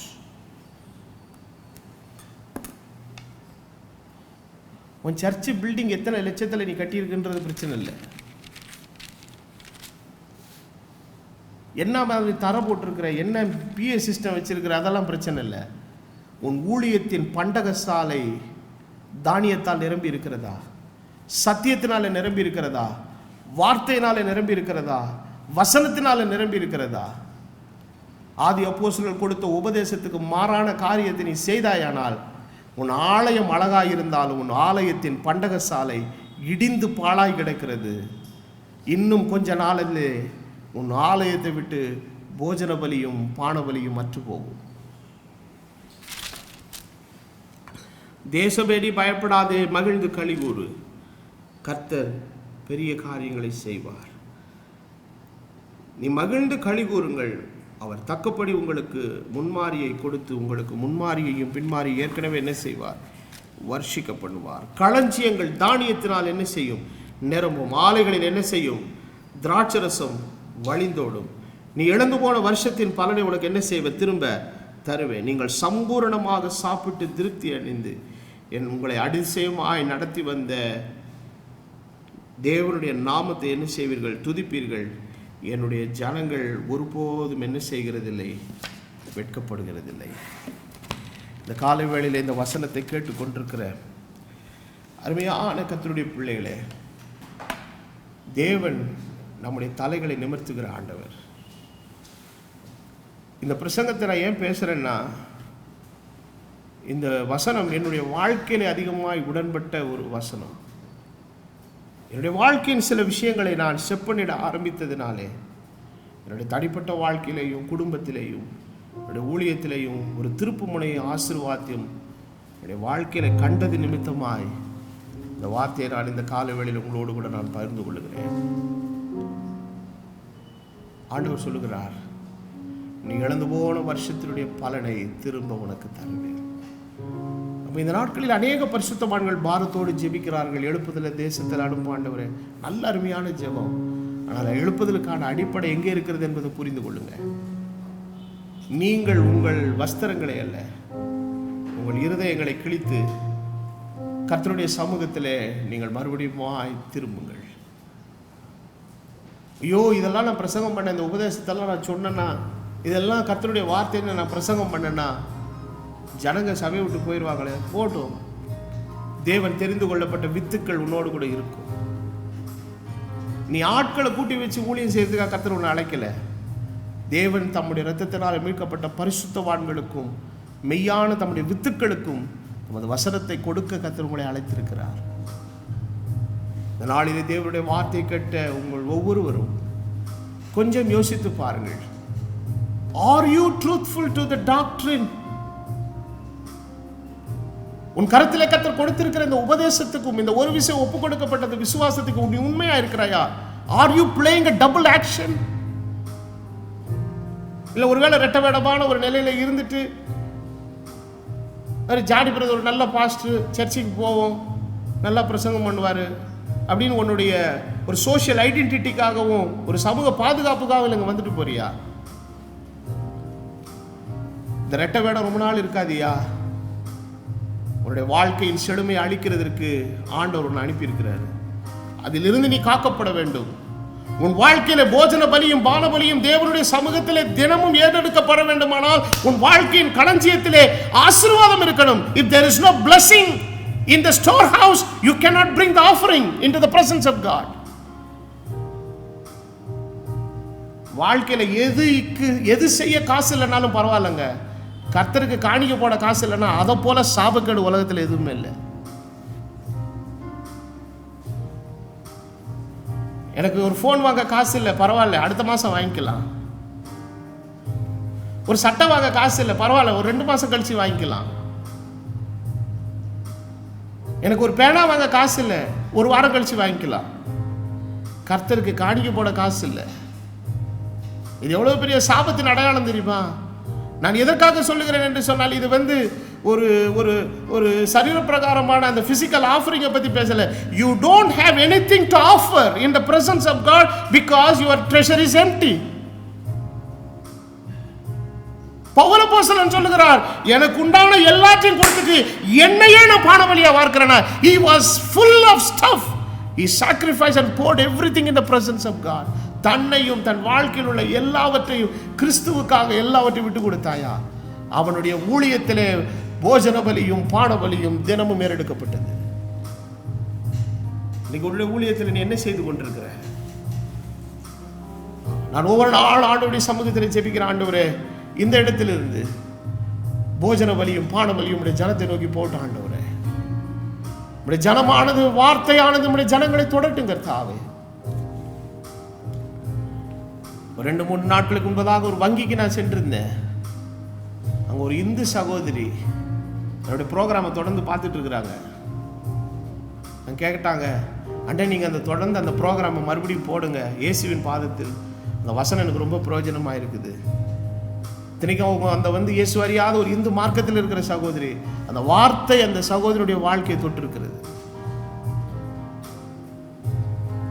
இந்த ஊழியத்திலிருந்து போஜன பலியும் பான பலியும் ஒவ்வொரு நாளும் தேவ சமூகத்தில் போட்டோம். எத்தனை ஊழியக்காரங்களுக்கு ஃபினான்ஷியலாக ஹெல்ப் பண்ணுறோம், எத்தனை ஏழைகளுக்கு சோறு போடுறோம். அது உலகத்தில் செய்யறதுக்கு ஏகப்பட்ட பேர் இருக்கிறாங்க. இயேசு அறியாத மக்கள் பல பேர் பல பெரிய பெரிய காரியங்களை செய்கிறாங்க. ஒரே நாளில் தினமும் பல ஆயிரங்களுக்கு சோறு போடுறாங்க. அது நல்ல விஷயம்தான். ஆனால் ஆத்மாவுக்கு யார் சோறு போடுறது? ஆத்மாவுக்கு யார் வசனத்தை கொடுக்கறது? ஜனங்க அல்லாடுது. தேவனுடைய மெய்யான சத்தியம் எங்க கிடைக்கும், தேவனுடைய வார்த்தை எங்க கிடைக்கும் என்று சொல்லி ஜனங்கள் இங்கும் அங்குமாய் அலசடிப்பட்டு கொண்டிருக்கிற இந்த காலத்திலே உன் ஊழியத்திலே களஞ்சியத்திலே தானியங்கள் இருக்கிறதா? ஜனத்தை போஷிக்கிற அளவிற்கு போஜன பலியும் பான பலியும் உன் ஊழியத்திலே தினமும் ஏறெடுக்கப்படுகிறதற்கான ஒரு ஆசீர்வாதம் உன் களஞ்சியத்தில் இருக்கிறதா? இல்லாவிட்டால் தேவனுடைய ஆசீர்வாதம் அதனுடைய பிரதிபலிப்பு நிச்சயமா எல்லாத்தையும் அஃபெக்ட் பண்ணும். உன் களஞ்சியத்தை இடி, பெரிதாக கட்டு, வசனத்தினால் சத்தியத்தினால் அதை நிரப்பு, அதை அள்ளி ஜனங்களுக்கு கொடு. வேதம் சொல்லுகிறது, தானியத்தை கட்டி வைக்கிறவனை ஜனங்கள் சபிப்பார்கள், விற்கிறவனுடைய தலையில் ஆசீர்வாதம் இருக்கும். இன்னைக்கு ஊழியத்தில் நீ எவ்வளவு பெரிய கட்டணம் வச்சிருக்கிற, எத்தனை லட்சம் கோடி பேங்க் பேலன்ஸ் வச்சிருக்கிற, God never minds about all these things. அவருக்கு அதை பத்திலாம் கவலை இல்லை. உன் ஊழியத்தில் இருந்து தானியமாயிருக்கிற வசனமும் வார்த்தையும் இன்னைக்கு ஜனங்களை நோக்கி போனையா? அது இல்லைன்னா உன் களஞ்சியத்துக்குள்ள இன்னும் சாபம் இருக்குது. கர்த்தர் சொல்றாரு, அப்ப அது ஏன் போச்சு? உன் ஊழியத்தினுடைய ஆவிக்குரிய செழுமையை பிசாசு கரெக்ட் பண்ணி எடுத்துட்டான். மெட்டீரியல் பேஸ்லிங் இருக்குது, அதை வச்சு நீ ஒன்றும் பண்ண முடியாது. உங்ககிட்ட இருக்கிற ஒரு பைசா ஒரு ஆத்துமாவை ரட்சிக்காது. உன்னிடத்தில் இல்லை வசனம் ஒண்ணுதான் ஆத்துமாக்களை ரட்சிக்க வல்லமுள்ளது. காலவேளையில் இந்த வசனத்தை கேட்டுக்கொண்டிருக்கிற தேவ பிள்ளையே, நீங்க ஊழியக்காரர்களா இருக்கலாம், சுவிசேஷகர்களா இருக்கலாம், போதகரா இருக்கலாம். கர்த்தருடைய வார்த்தை சொல்லுகிறது, நீ மகிழ்ந்து களி கூறுகிற காலங்கள் உனக்கு வேண்டுமானால் உன் களஞ்சியத்தை முதலாவது சரிப்படுத்து. களஞ்சியத்தை கலப்பில்லாத தூய வசனமாயிருக்கிற உபதேசத்தினாலே நிரப்பு. அதை அள்ளி ஜனங்களுக்கு கொடு. உன் ஊழியத்தில் மறுபடியும் போஜன பலியும் பான பலியும் வார்ப்பிக்கப்படட்டும். இதுதான் கர்த்தர் உன் வாழ்க்கையிலே ஆசீர்வாதத்தை திரும்ப தந்ததற்கான அடையாளம். எங்கே தேவனுடைய கலப்பில்லாத உண்மையான வசனம் தூய்மையாய் பிரசங்கிக்கப்படுகிறதோ அங்கே போஜன பலியும் பான பலியும் மேலெடுக்கப்படுகிறது. கர்த்தர் அங்கே ஆசீர்வாதத்தையும் ஜீவனையும் கட்டளையிட்டு இருக்கிறார். There is a blessing. ஆண்டவர் சொல்றாரு, நீ வெட்கப்படுறதில்லை. தலை குனிந்த நாட்களுக்கு முடிவு வந்து விட்டது. தலை கவிழ்ந்த நாட்களுக்கு முடிவு வந்து விட்டது. கர்த்தர் நம்மளை தலை நிமிர்ந்து நடக்க பண்ணுகிற நேரம் வந்தது. அது உன்னுடைய திறமையினால் என்னுடைய திறமையினால் அல்ல. நான் பிரசங்கிக்கிறவருடைய வார்த்தை, வார்த்தையின் வல்லமை என்னை தலை நிமிர பண்ணும், ஊழியத்தை தலை நிமிர செய்யும். அந்த கிருபையை பாக்கியத்தை கர்த்தர் உங்கள் ஒவ்வொருவருக்கும் தருவாராக என்று சொல்லி மிகுந்த தாழ்மையோடு இந்த கால வேளையிலே என்னுடைய வார்த்தை நிறைவு செய்கிறேன். யாவரையும் எழுப்பி நின்று ஜெபம் பண்ணுவோம்.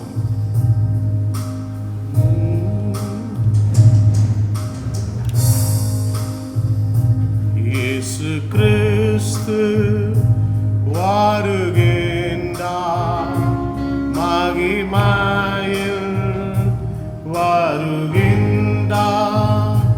இயேசு கிறிஸ்து வருகின்றார், மகிமையில் வருகின்றார். இடமுண்டோ இடமுண்டோ உன் உள்ளத்தில், இடமுண்டோ இடமுண்டோ இடமுண்டோ உன் உள்ளத்தில், இடமுண்டோ. ஹல்லேலூயா ஹல்லேலூயா ஹல்லேலூயா ஹல்லேலூயா ஹல்லேலூயா ஹல்லேலூயா ஹல்லேலூயா ஹல்லேலூயா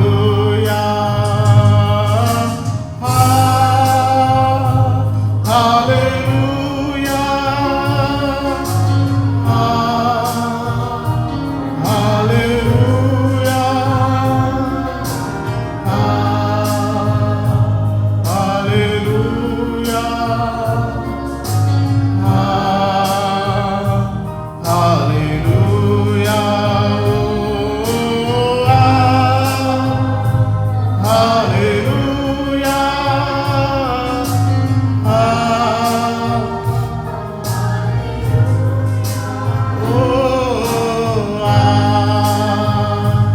ஹல்லேலூயா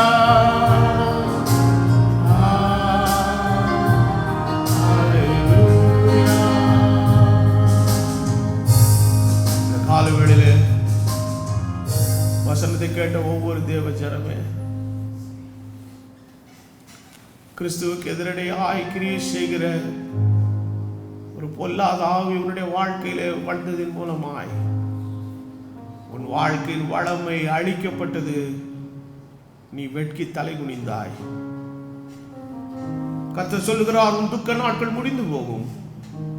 கர்த்தர் குனிந்த தலையை நிமிர பண்ணுவார். எப்பொழுது நீ இழந்து போன பலனை திரும்ப உனக்கு கர்த்தர் தருவார். இது எப்பொழுது சாத்தியம்? ஒன்றே ஒன்றுதான், உன் வஸ்திரத்தை அல்ல, உன் இருதயத்தை கிழித்தவனாய் கர்த்தரிடத்தில் திரும்பு. விட்ட உபதேசத்திற்கு நீ திரும்பு. விட்டு போன வார்த்தைக்கு நீ திரும்பு. விட்டு போன பரிசுத்தத்துக்கு நீ திரும்பு. விட்டு போன அந்த உடன்படிக்கைக்குள்ளே நீ திரும்பு. விட்டு சென்ற உன்னுடைய தீர்மானத்துக்குள்ளே நீ திரும்பு. நீ ஆதியில எந்த நிலைமையில் இருந்தாலும் அந்த நிலைமைக்கு நீ திரும்பு. உன்னுடைய இருதயம் கர்த்தரிடத்தில் திரும்பினால் நீ இழந்த எல்லாவற்றையும் கர்த்தர் திருப்புவார். If your heart returns back to God, God will return everything back to you in a double portion. ஒருவேளை ஊழியத்தில் கூட நீங்க சில பேர் எல்லாவற்றையும் இழந்தவர்களா இருக்கலாம். ஒருவேளை மெட்டீரியல் பிளஸிங் இருக்கலாம். உங்ககிட்ட இருக்கிற காசும் பணமும் ஆசீர்வாதமே இல்லை. நல்லா புரிஞ்சுக்கிடுங்க. உன் களஞ்சியத்திலே கலப்பில்லாத தூய்மையான வசனத்தின் தானியம் இருக்கிற இடம்தான் போஜன பலியும் பான பலியும் தினமும் ஏறெடுக்கப்படுகிற இடம். இல்லாவிட்டால் தவறான காரியங்கள் உன் களஞ்சியத்தின் நன்மையை கெடுத்துக் கொண்டிருக்கிறது. களஞ்சியம் இடிந்து பாழாயிருக்கிறது. இது கடைசி மணி நேரம். கர்த்தர் தமது ஜனத்தை போஷிக்க வேண்டிய நேரம். தேவன் தமது தானியத்தினால் நிரப்பின களஞ்சியங்கள் இங்கொன்றும் அங்கொன்றுமாய் இருக்கிறது. அதை அடையாளம் காண ஆவியானவன் கண்களை தெளிவாக்குவாராக. வெளிப்புறமான தோற்றத்தின் விலைகளை வைத்து நீ போகிற இடமெல்லாம் உன் ஆத்துமாவை போஷிக்கிற இடங்கள் அல்ல. உன்னை நஷ்டத்துக்குள்ள வெறுமைக்குள்ள நடத்துகிற இடங்கள். அந்த இடத்தை விட்டு வெளியே வா. தேவனுடைய வார்த்தையினால் நிரப்பப்பட்ட களஞ்சியங்கள் உள்ள இடங்களை நோக்கி நீ போ. அங்கே உன் ஆத்துமா திருப்தியாகும். மகிழ்ச்சியான நாட்களை காண்பாய். உனக்கு நன்மை ஆசீர்வாதம் உண்டாகும். தினமும் போஜன பலியும் பான பலியும் உன் மூலமாய் கர்த்தருக்கு ஏறெடுக்கப்படும். அது கர்த்தருக்கு பரிசுத்தமானது, சுகந்த வாசனையானது. இது கர்த்தருக்கு பரிசுத்தமானது, சுகந்த வாசனையானது. தினமும் ஏறெடுக்கப்பட வேண்டும். பரிசுத்தமுள்ள பிதாவே, இந்த காலவேளைக்கு தந்த வார்த்தைக்காக நன்றி. வார்த்தையில எவ்வளவு ஒரு செழுமையும் ஆசீர்வாதம் உள்ளே இருக்கிறது ஆண்டவரே. அப்பிரயோஜனமான பாத்திரத்தின் கண்களுக்கு இந்த விஷயங்கள் புலப்பட நீர் கிருபை தந்ததற்காக நன்றி. என் கண்கள் தெளிவாய் பார்ப்பதற்காக உமக்கு இந்த காலவெளியில் ஸ்தோத்திரங்களை ஏறெடுக்கிறேன். கண் திறக்கப்பட்டவனாய் விளம்பினதற்காக உமக்கு ஸ்தோத்திரம். கேட்ட யாவருடைய கண்களும் உடைய வார்த்தைக்கு நேராய் திறக்கப்படும்படி செபிக்கிறேன். ஜனத்தை திருப்பி கொண்டு வாரும். ஆவிக்குரிய வஞ்சகங்களில் இருந்து மீண்டு வர உதவி செய்யும். தேசமே நீ பயப்படாதே, மகிழ்ந்து களிகூறு. கர்த்தர் பெரிய காரியங்களை செய்வார் என்று வாக்குத்தத்தம் பண்ணி இருக்கிறீர் ஆண்டவரே. நாங்கள் சம்பூரணமாய் சாப்பிட்டு திருப்தி அடைந்திருக்கிற நாட்களை காணும்படி உதவி செய்யும். என் ஜனங்கள் ஒருபோதும் வெட்கப்படுவதில்லை என்று சொல்லி இருக்கிற ஆண்டவரே. வெட்கத்துக்கு பதிலாக கர்த்தர் எங்களை சிங்காரித்து சிங்காசனத்தில் உட்கார வைக்கிற நல்ல நாட்களை நாங்கள் உடைய வருகைக்கு உண்பதாக எங்கள் தனிப்பட்ட வாழ்வில் குடும்பத்தின் ஊழியத்தில் காண நீர் உதவி செய்யும். நீ செய்கிறதற்காக உமக்கு ஸ்தோத்திரம். உடைய நாமத்துக்கு நாங்கள் நன்றியை ஏறெடுக்கிறோம். நீ வார்த்தையில உண்மையுள்ள ஆண்டவர். நாங்கள் செய்வதை செய்தால் நீ செய்வேன் என்று வாக்குத்தத்தம் பண்ணி நிச்சயமாய் செய்வீர் ஆண்டவரே. என் வார்த்தையில உண்மையுள்ள தெய்வம். உமக்கே எல்லா கனத்தையும் மகிமையும் கொடுக்கிறேன். உடைய ஆசீர்வாதம் தொடர்ந்து எங்கள் வாழ்க்கையில காணப்படட்டும். அடையாளம் கண்டுகொள்ள ஜனத்தின் கண்கள் திறக்கப்படுவதாக. உணர்வுடைய இருதயங்கள் திறக்கப்படுவதாக. தாங்கள் பிடித்த பிடியிலேயே நிற்கிற மக்களினுடைய பிடிமானங்கள் கர்த்தருடைய வல்லமையினால கட்டவிழ்க்கப்பட நீர் உதவி செய்யும். மெய்யான வாழை என்பதை கண்டுகொள்ள நீர் உதவி செய்யும். காத்துக்கொள்ளும், பலப்படுத்தும். ஜனத்தை ஆசீர்வதியும். கனமும் துதியும் மகிமையும் நாங்கள் உமக்கு ஏறெடுக்கிறோம். இயேசு கிறிஸ்துவின் விலையேறப்பெற்ற நாமத்தில் வேண்டுதல் செய்கிறேன். ஆமென்.